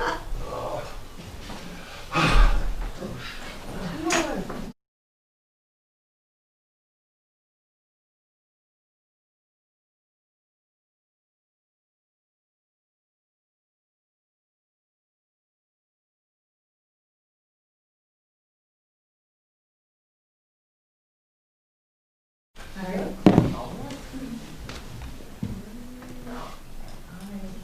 All right, welcome back. We're going to move into our public works briefing. Go around the room for introductions. Kevin Shooting? Mike Collins, Loretta Swanson. Peter Town. Randy Netherland? And Sharon Trask, I'll get one of those. right? This sucks. I know, exactly. Yeah, I'm getting one of those. You need a different one. Yeah. I'll just say that. I can imagine what this probably looks like. It don't fit. I'm stretching as far as I can, but the nose is just too much to Really good overcome. comment. Yeah. Poor paper. All right, good morning, Commissioners. Morning. We've got some road vacations to share with you this morning, and also to update on the portable speed display signs, and then also want to share the annual bridge report with you. And what other goodies? Oh, a contract, and then talk one more time about just that we're gonna announce the salt shed bid.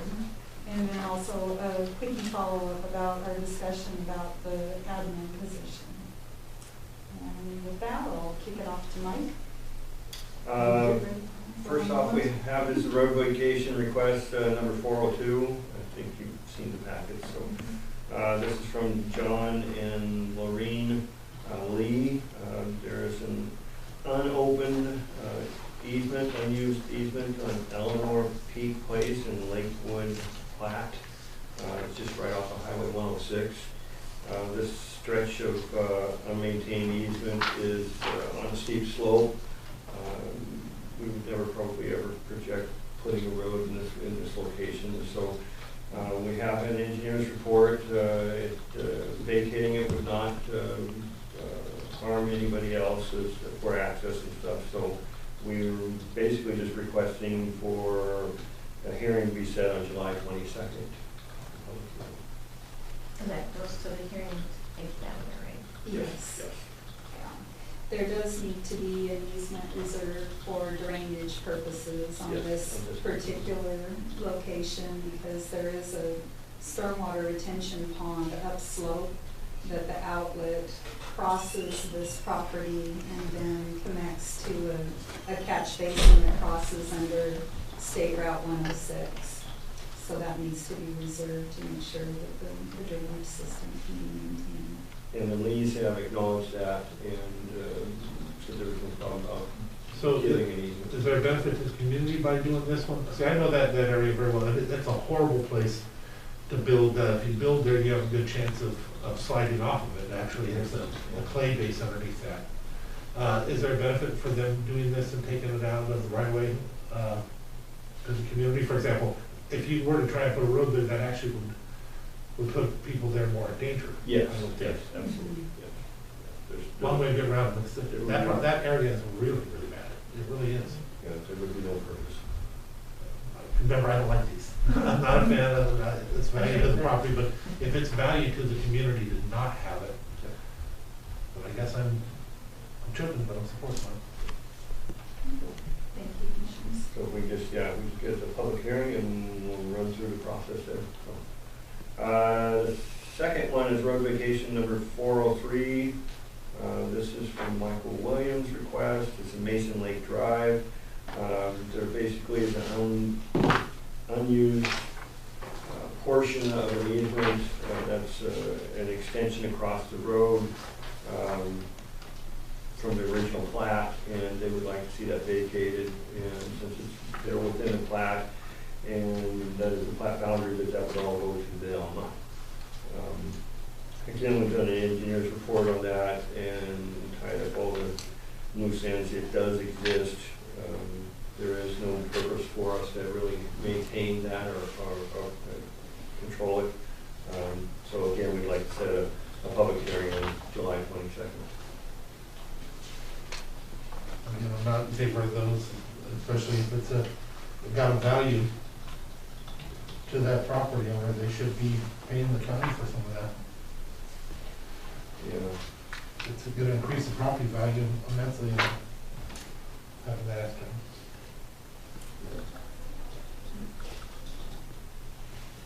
The codes, where it deems it a classification A, I believe, in Mason County codes, it actually says if it's deemed that classification, that they're not charged for the actual property.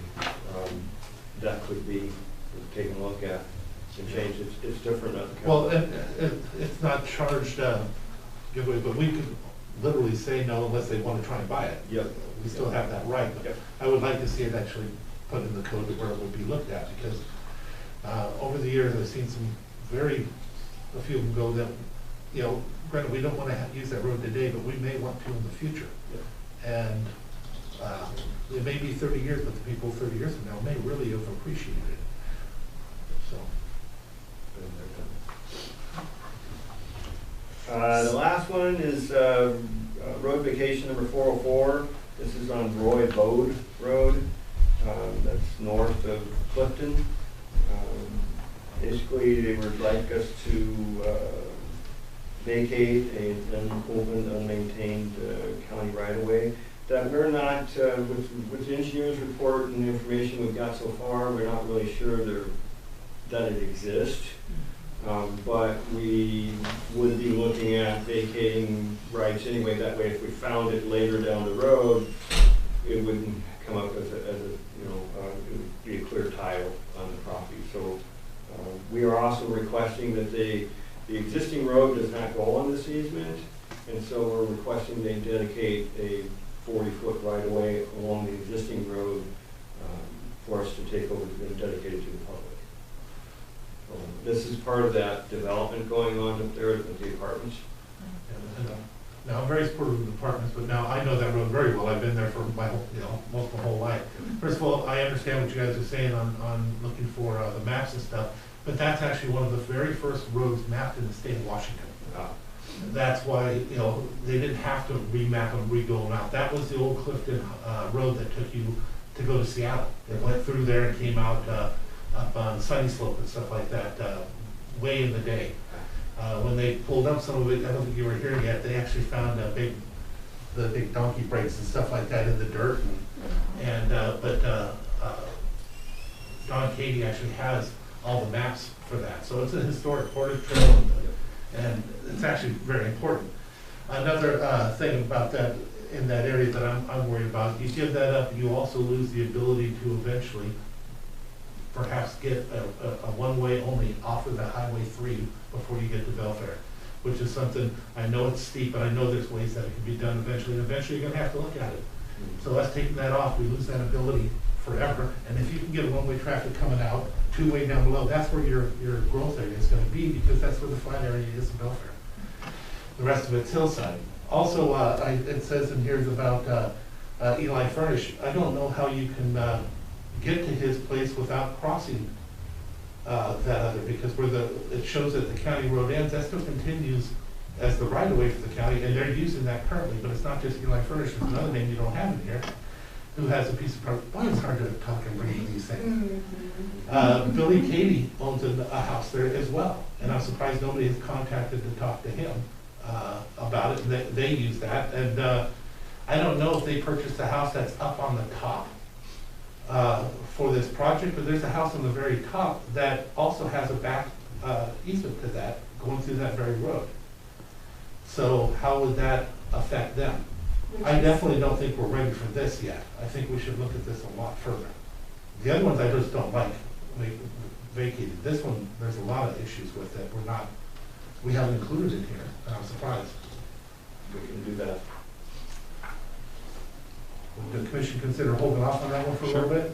Which the easement reservation, Commissioner Netherland would not address the access for those other properties.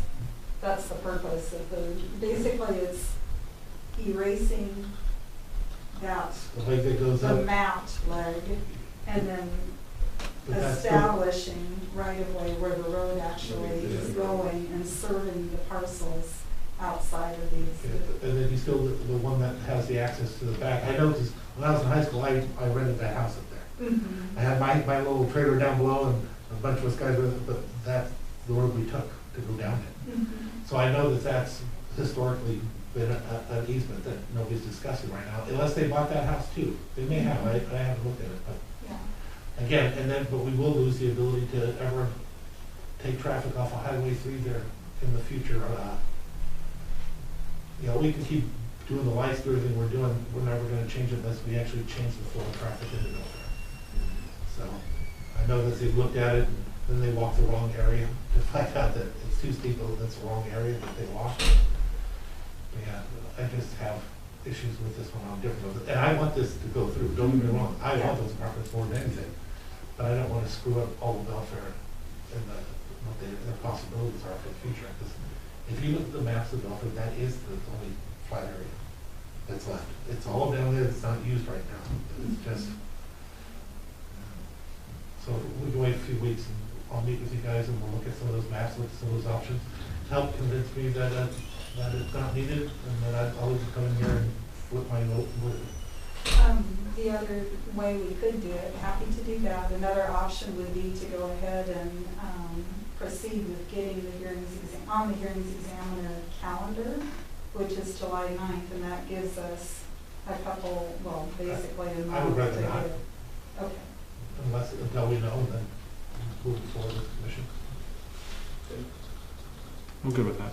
Commissioners? I'm Thank fine you. with that. Yep. All right.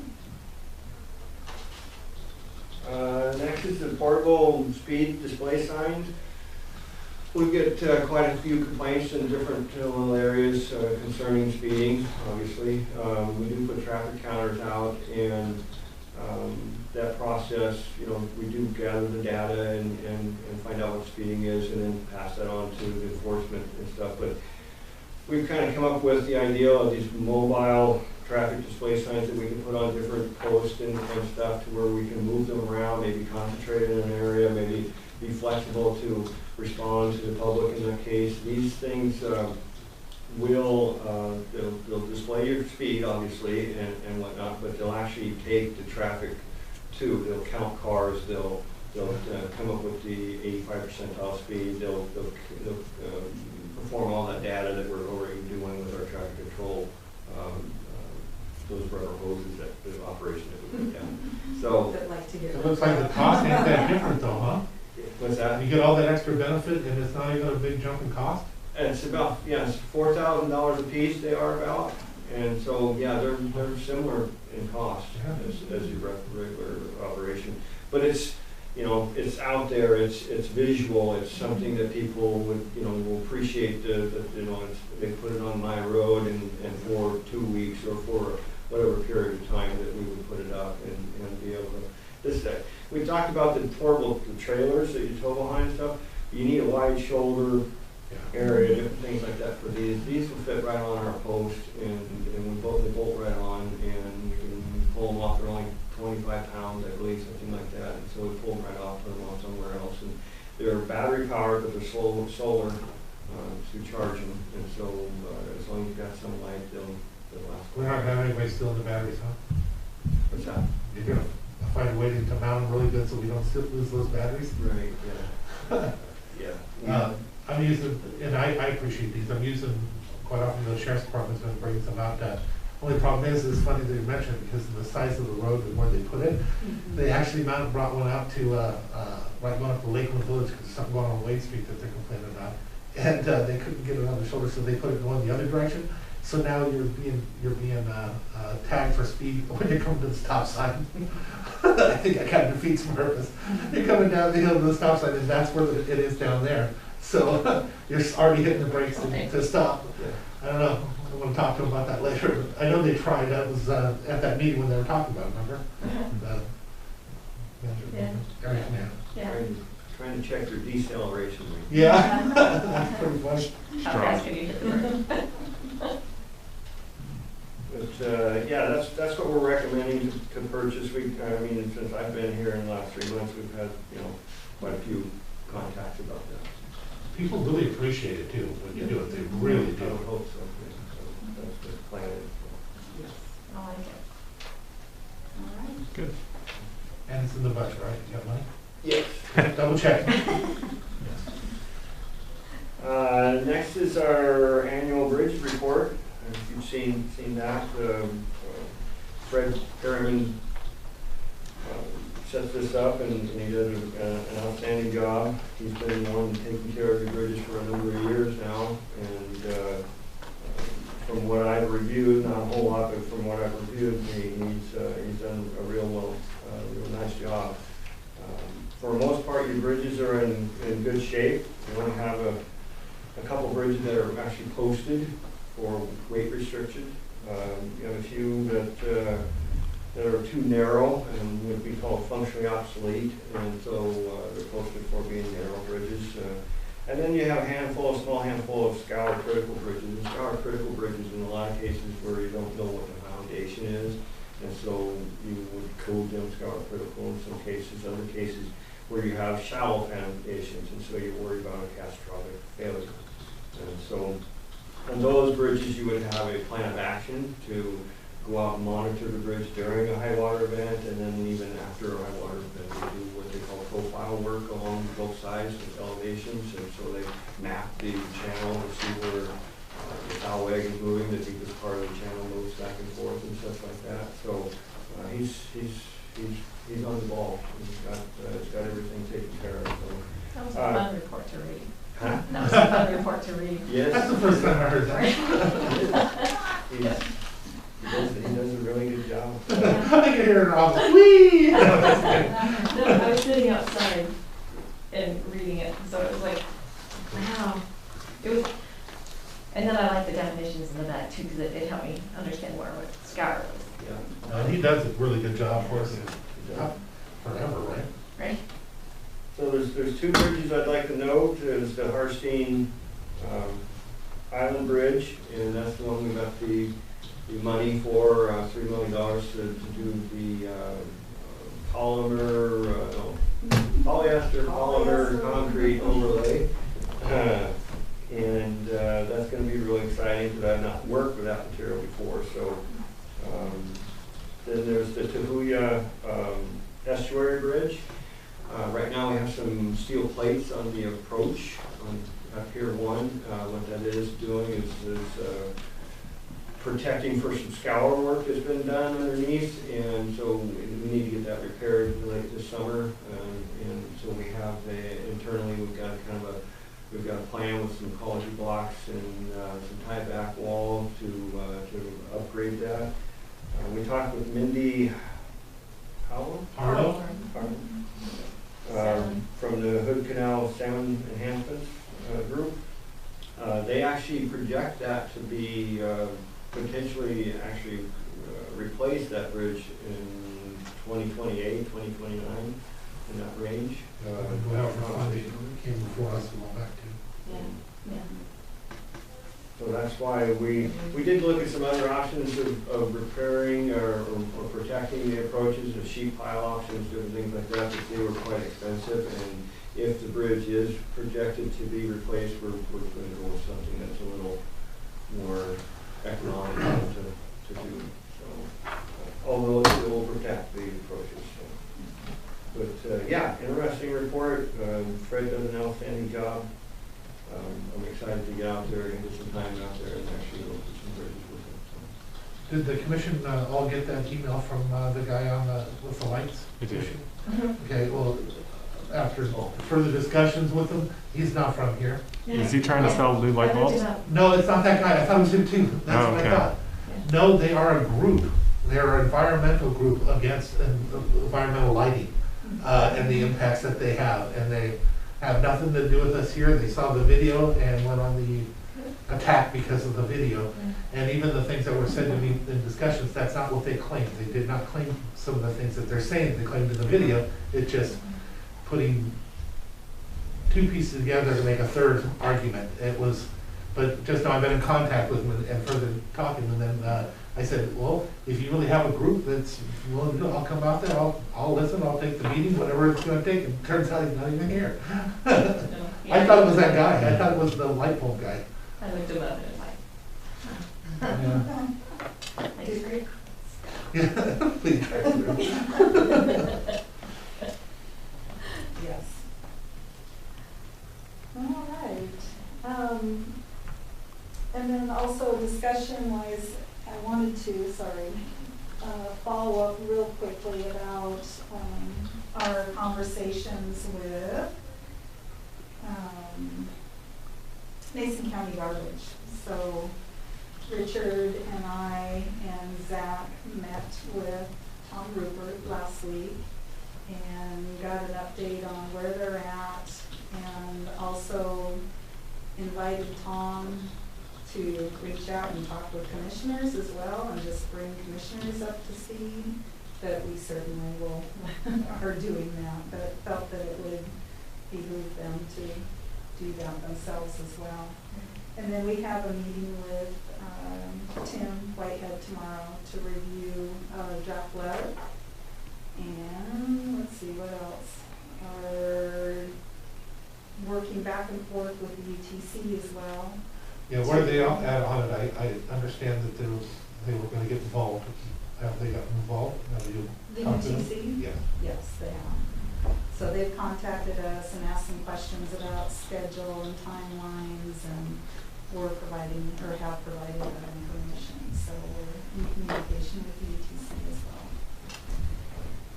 So what we're hearing, long story short, is that the residential will begin the beginning of July, and then the remaining commercial will be the 1st of September, although that could be sooner, but Tom just did not want to overpromise, basically, that it would for sure be in July, but he's thinking that maybe July, August also. The residential, they will need to reroute and handle the residential that way. The issue with the commercial is getting a truck here that will handle the commercial pickup. And they've ordered it. It's just not able to be delivered until. And they don't have any other trucks in their whole fleet of stuff that can do it. Correct, that's what they're saying. And it has to do with the equipment itself and the rear load versus front load. And what they need is a fairly rare, I shouldn't say rare, but they just don't have that equipment. So that's what they are, that's where they're at. They understand our concerns for sure. Richard's been relaying them right along. So we'll That would be nice for them to communicate better with us, because yes. April was past. Yes, and we began this conversation in December. Mm-hmm. So definitely knew it was coming. Maybe it goes a long way. Yes. Makes me wonder if there's fines that can be imposed. The other positive, I guess, if you will, with the start on the residential with the beginning of July, or the logic was that that's when Kitsap's rate changes go into effect. And so the thought process was that that would reduce confusion and the amount of calls that were happening in that regard. So. And I do have what the, that's a draft, and then also the Kitsap rates.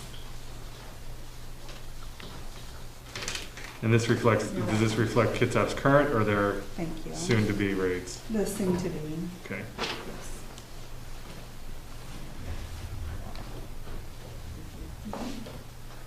Get closer.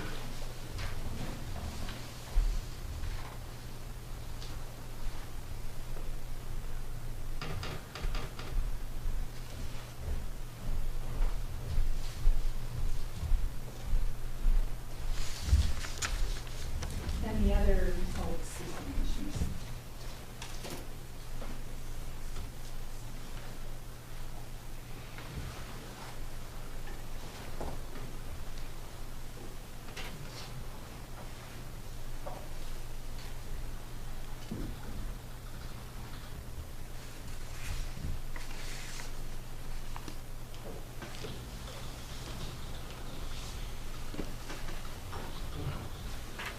It must be affecting the oxygen, it makes you yawn. Right, you're not giving a briefing, you're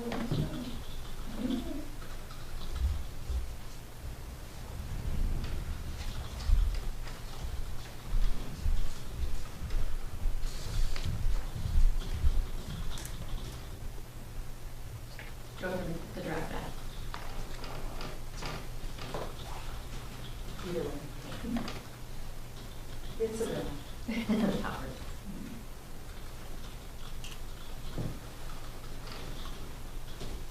Anything else on that, Commissioners? I guess the other thing I have to add or to share is that Mason County Garbage will be coming back with revised rate proposal for the recycle. There is an error in that they, how they calculated.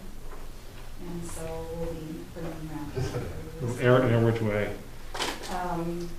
Definitely over they overstated what it is, so, what we're looking at now is a 5% increase is what they relayed to us. Let's say, let's not, and plus I understand there's gonna be some more talk about the recycling. Correct, that's what I'm referring to, yes. So not this, you're talking about the recycling aspect of it. Yes, I just switched gears, I'm sorry, I wasn't clear behind my mask. You know, although I know we'll be briefed on that, I just want to make clear, I thought Zach, the work Zach did, the ingenuity that he showed, I'm still strongly in support of moving with the direction that he brought forward with us. Sure. And besides that, I feel like as we're finding with different dates and times and move along, I can trust what Zach brought, and I would like to move forward. I'm just throwing that out for others to. Yeah, and what, our thoughts in that regard, all of that work is great work, and we need to be moving in that direction one way or another, just for our long-term planning purposes. And so it's just a function of what and how we can fund these improvements and how do we pace that. So absolutely, we will be bringing that back to commissioners. Like I said, I don't know that you need to bring it back to me because I'm still in favor of moving forward with his proposal. Just because they sharpen their pencil is not reason enough for me to want to review it. Well, we need to bring back to you the cost of implementing, what it actually will take us to implement our own program. And we were still gathering a lot of the capital side of that cost. We had the operational side, but what needs to happen site improvement wise is another story, and that's a pretty hefty price tag. He's another one of your great staff. I just love that guy. I do. I feel like he gives us 100% every time. Absolutely. Yes. All right. That's the solid waste update, unless there's any other questions on that or where we're headed, or we'll follow up next week then, after we meet with Tim. All right, and then last week we talked about moving ahead with an action item for the organizational changes. And Do we you want to did- talk about the salt shed first? Oh, sure. Yeah, sorry. We'll do salt shed, sorry. 2 items, the on-call contract with Material Testing and Consulting Incorporated. That's just a renewal of contract we've done with them before. So they're pretty reliable on the salt shed bid award. As we discussed before, we had several bids come in. The low bid was Wildwood Carpentry, Lake Bay. Total price of tax is $365,000. Add that to the clear span that we purchased prior to, comes up to be about $463,000, so it's about $63,000 over the original budget. Although the original budget was, as I understand, was last year and for construction, so it's still much lower than some of the other bids that were here. We would like to, since we have the clear span already, we'd like to move forward and get this thing built before winter time, and really make use of it and get out of our old building where we're storing our salt right now. Which winter? The current. The next one, the upcoming one? We have I believe a 60-day construction plan in the contract, so as soon as we award it, they need to get to it. Remind the commission that this is one of those ones that we looked at years ago. We wanted to, nobody pulled the trigger, we had to pay a price, but it's those things we didn't have the ability even to have it. We shouldn't pay the price again. This predates my time. Yeah. And then, so I know you had dealt with it, and then we had dealt with it, and now we're dealing with it, and now you're dealing with it. So can you get her done? It will be dealt with. This is like 4 county engineers ago, so this is great. It will be dealt with. We will build it. Hopefully that doesn't mean the snow will come, but Right, Hopefully that means exactly. no, absolutely. Yeah, But Usually it also works the other way making that we're gonna be around. happy that we're Yes, finally yes. fulfilling our agreement and moving Yeah. out of there too, so there's many aspects of it. Yeah, we're excited about that also, to get out of there and free up their space. Schedule the ribbon cutting. We'll move forward. Yeah. So I guess the point of that was just to make sure that we're making an announcement at the commission about the award. Next one. All right, any other items before we move on? Last call? Oh, before you move on, or, No, before we talk organization. Next topic. Yes. Yeah. I can hit my stuff at the end. Yeah, Okay. same. So anyway, last briefing, we were prepared to take action for organization changes, but we did table discussion about the proposed admin position. And so today I want to come back and visit with commissioners about that. In the last week, I forwarded information to HR to review position descriptions, reviewed comps and discussed what the description was with HR. And the proposal for the confidential admin position was not supported based on what the position description entailed and the placement. So I've put together, basically revised the position description after conversation with HR to describe, similar to HR's positions, analyst, a personnel analyst risk position. And so that is comparable to existing positions and at a range 21. And so what I'd like to discuss this morning, commissioners, is just what your thoughts are in regard to support for that position. And in terms of what other options could we do? So one of the questions would be whether or not the work that the current admin position could be taken on with other administrative personnel within the office. Some of that, yes, can. Some of the financial pieces we're already attaching to our finance folks. Some of the administrative actions as far as just notes, processing, paperwork, filing, all of that business, that certainly can be handled. But my concern is that there are certain personnel items that we really need to keep separated and confidential, that cannot be handled with our existing administrative personnel. And so how else could that be done, or what's that workaround? Right now, what happens is that the director or deputies then will pick up that aspect and work directly with HR or risk. So that's one way to handle that.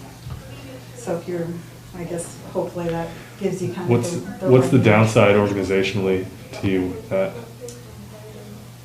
It fragments how response is. You run the risk of not applying consistent, making sure that we're all on the same page about how we're responding. So it takes away that consistency piece, which is what I'm looking for, is to making sure that we've got one point person that knows and understands, and it's their responsibility to be up to speed and keep us on point. You had it originally listed at what level? What step? Excuse me? What was it originally listed at, the step? 38? Yeah, 38, I thought. correct. And I had talked to Frank, I'm sure you guys had as well, and it seemed like at this new level with this new structure that he was supportive. Is that what he expressed to you? Has anything changed? No, nothing has changed. I would like to have seen that actually in writing preferably, but it's not here, so I don't know. I have to go off of just my last conversation with him. Did you guys have any conversations with him about it? And Yeah, I did. I still wonder if there's a real need. So I know that the person worked with ER&R and roads. Correct. Yeah, about a 50-50 split. Right. Mhm. I'm happy that the salary range scale dropped significantly. I don't know. I don't want to grow government. And if that position's not necessary, I still hesitate to support it. Now, the savings of the reorg total, because when we did this reorg, we also moved some of those pieces into other areas such as this, so we could do this. We were looking at only a $7,000 or $8,000 savings the last time we looked at it. If we're dropping it from 38 to a 21, what's the total savings now?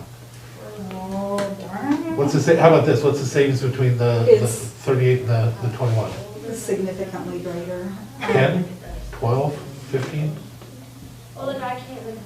Can we see maybe Yes. before we make a decision? Oh, yeah, we're not making a decision, are we? I think we're just being brief. Okay, that's what I thought. I was gonna say, Yeah. I thought the, Yes, I can I was send hoping we that weren't information. gonna just throw it on the thing tomorrow, is what I guess what I was saying. No. Sorry, okay, so, okay. No, it will be. I could have part of missed the- that too, so. Yes, and I apologize for not bringing that, but my briefing is complete and it's got all of those numbers. Altogether, I want to say it's on the order of $200 and some thousand is what the difference is based on what I'm recommending. 200? Yes. The other position was also reviewed as well, right? Correct, yes. So there's a savings in that position also. That's correct. Well, I'd like to see the numbers. The numbers, Yeah. yes. But at this point, just my opinion, I'm supportive of it at that level, as long as it has the duties, but I'd like to see what the duties are and the actual dollars. Because I think the work exists, Yeah. Yes, so, the work exists. so we want to get you to be able to do it the most efficiently, as efficiently as possible, so. Thank you, Commissioners. Yeah. Thank you. Anything else, Mike? You can't see Any me. last calls, can see alibis, me. whatever? Commissioners, what have you got for, I had- what goodies do you Oh, have yeah. for us? Mike, you're not off the hook yet. Yeah, I got a lot, Mike. Sit back down, Mike. Might be good to stretch though, I don't know, it sounds like. Right. Yeah, it's over, right? So this is both for commissioners and probably Loretta. Mike, you're off the hook on this one. So a couple of weeks ago, I mentioned SC Johnson had reached out on a recycling education program. They did have a Zoom meeting with Richard, Zach. I hopped on that, as well as Alex and Wendy from Environmental Health. I thought it was pretty positive. They are interested in partnering with us, not on a county-wide level, but on a much smaller scale to do the pilot program. So I'd like if there's no objection, I'd like to dig into it a little bit more and see what they're willing to offer. They have come in and financed some improvements in other communities that they've done projects like this in, and so if there's no objection, I don't know, Laura, if you have any objection either, to getting back with Richard and Zach and seeing what exists, and we can come up with what we could ask for and what they would ask for in return. Absolutely. Okay. Yeah. That's all I had. Okay, can you give me an update, please, on the bypass, the local projects? One of the things that I want to throw out to the commission that we may want to consider, depending on what the response is and what we don't know yet. The state's trying to go around, for a while, has been trying to go around our potential projects of connectors to the bypass and not included in their designing and stuff, and there was a little bit of a disconnect. Loretta has been in contact now with local projects in order to do something about that. One thing that we may have to do is consider putting, a shadow budget line. We already have money put aside for economic development projects. And if they're gonna claim that we don't have construction money in it, and that's part of their issue, and maybe we've overcome that, we might wanna consider taking some of those dollars that we have in that line item and putting them out as a shadow, at least, showing that there's construction money. it would, doesn't necessarily mean that that's what's gonna happen, but at least if it's in those lines, they can't have that argument. So could you give us an update on what's happening with that? We have a follow-up meeting next week, I believe, with the freight corridor design team. And we have not heard back from Brian Diaz from local programs. You haven't? No, we have not. Certainly from the design team that Diaz needs a program so that we can make sure we're on the right track there. Then what do you think about a request from the commission, from you and stuff, that we take and put, you know, there's 2 projects that are there to guarantee that we put maybe 5 years out, maybe 1 million each out of the, what do we have now, 5 or 6 million in that, in the new economic development road line? I thought it was 4.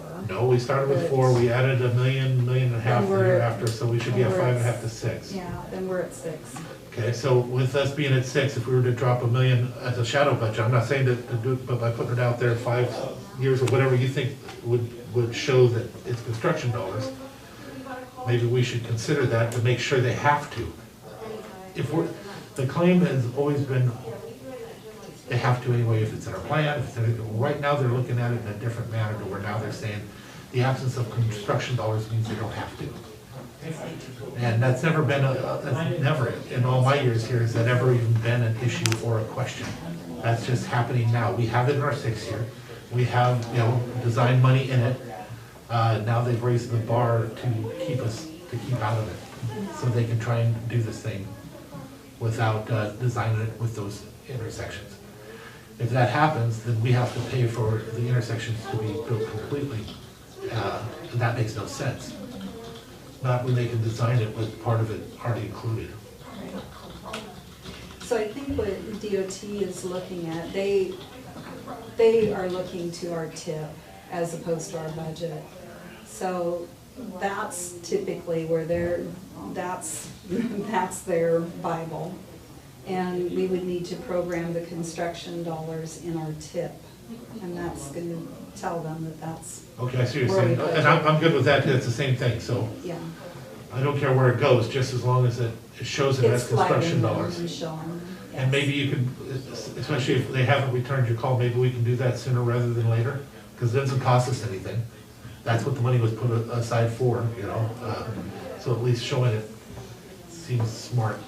Does this, do you know where, maybe separate but different, or similar, I don't know. Same but different. Yeah. RFQing for log yard, along those same lines, are we, I guess, where are we with the work that we had for Romance Hill, and then where are we in relation to RFQing for log yard? That's next up on Dave's hit list. So he's just now finishing the obligation packages for our paver, and then that's the next item to get out the door.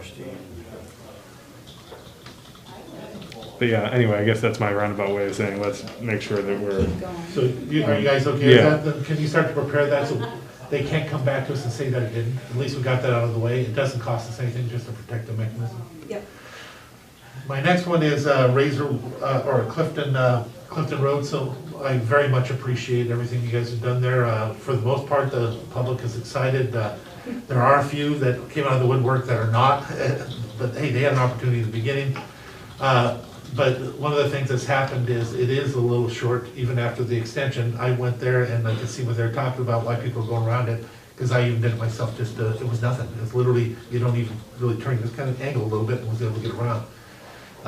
Since then this morning, I got a message this morning from somebody that said the cone's gone already. So perhaps we can extend several cones out that would give us the ability to stop it from getting around. But at the same time, you were talking about maybe putting some type of reflectors or cones on the top also? Yeah. Can you explain that a little bit to the commission? Yep. Or did I just explain it to the commission? Okay, so then the next one is, over the years, we've had many discussions about Razor Road, and Razor Road is one of those projects that we have been discussing and looking at different options of and stuff. I guess they're really falling apart up there. If that was to happen before, in the past, we had talked about us funding, but we left out there the ability to perhaps look at an RID as a mechanism. I think maybe we need to look at that RID sooner rather than later. They're talking about increasing their own road fund through their group exponentially. Well, if that's the case, then they could afford to do it with us rather than put it to a group that the money has left many times on that. If you've ever been up at Razor Road, there's a lot of people, a lot of things up there, but that money from that road fund has left many times. I think the last one was 80-some thousand went away, disappeared. And then now they're starting to have the same issue. So they're contacting me, the people are, and asking about an RID. So the idea that they may be ready for it and they can afford it, especially if they're gonna go up to, I think it's $600 a year, is the proposal that they're being told.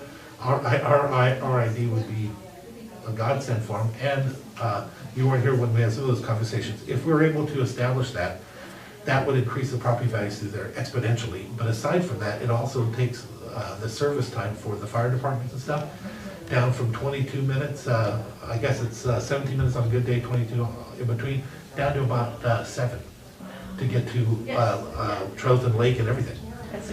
And it's worse if nobody has the time for coming up and trying to get to the end of Razor Road close to Highway 3, because that's just not even realistic to try. So we might want to consider that, especially if, although I always looked at it as something that we would take on, if they're gonna pay that kind of money, they can carry a load for a lot more of it. And the bed, that's the other thing. One of the reasons why I've always been interested is not just all those things I mentioned, but it's got a good bed, which saves huge money for doing. The bed is starting to come apart because they haven't been treating it at all. Now the bed is coming apart, and if that happens, then we may not be able to afford to in another 5 years. Commissioner, are we talking about the 106 end, or which portion No, of no. Razor Road, the design that we had always looked at connects out to Highway 3. Travels from Highway 3 all the way through behind everything on the Razor Road and connects to Second Razor Road. We have one of the finest roads in Mason County, is paved Razor Road.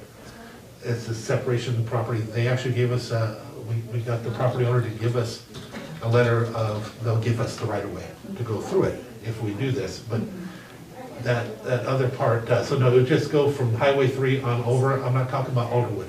Okay. I don't see where that's a benefit to the people as much as it is those individuals.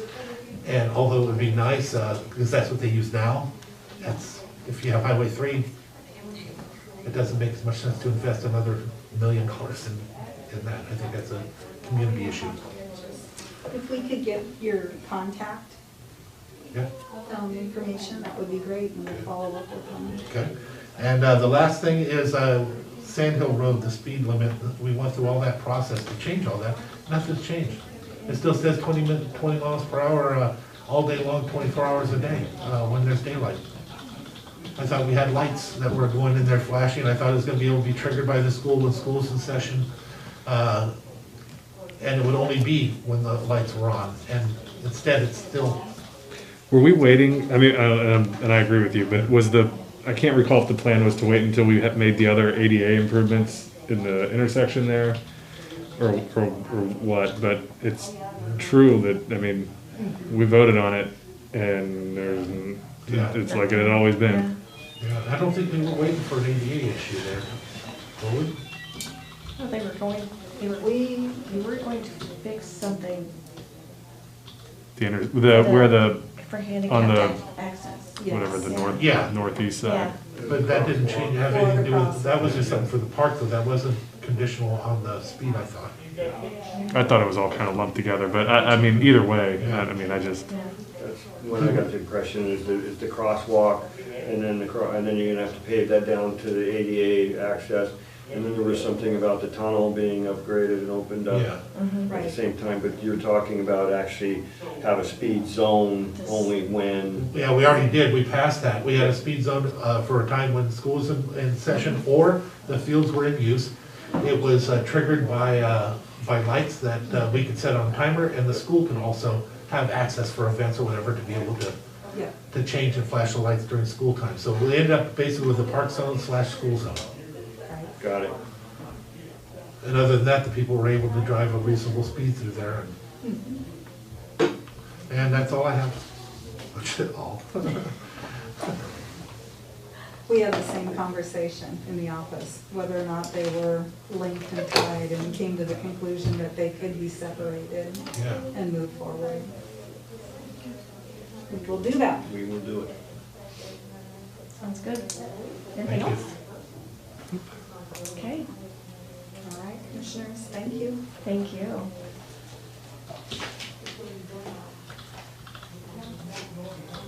All right, so our next action is a executive session.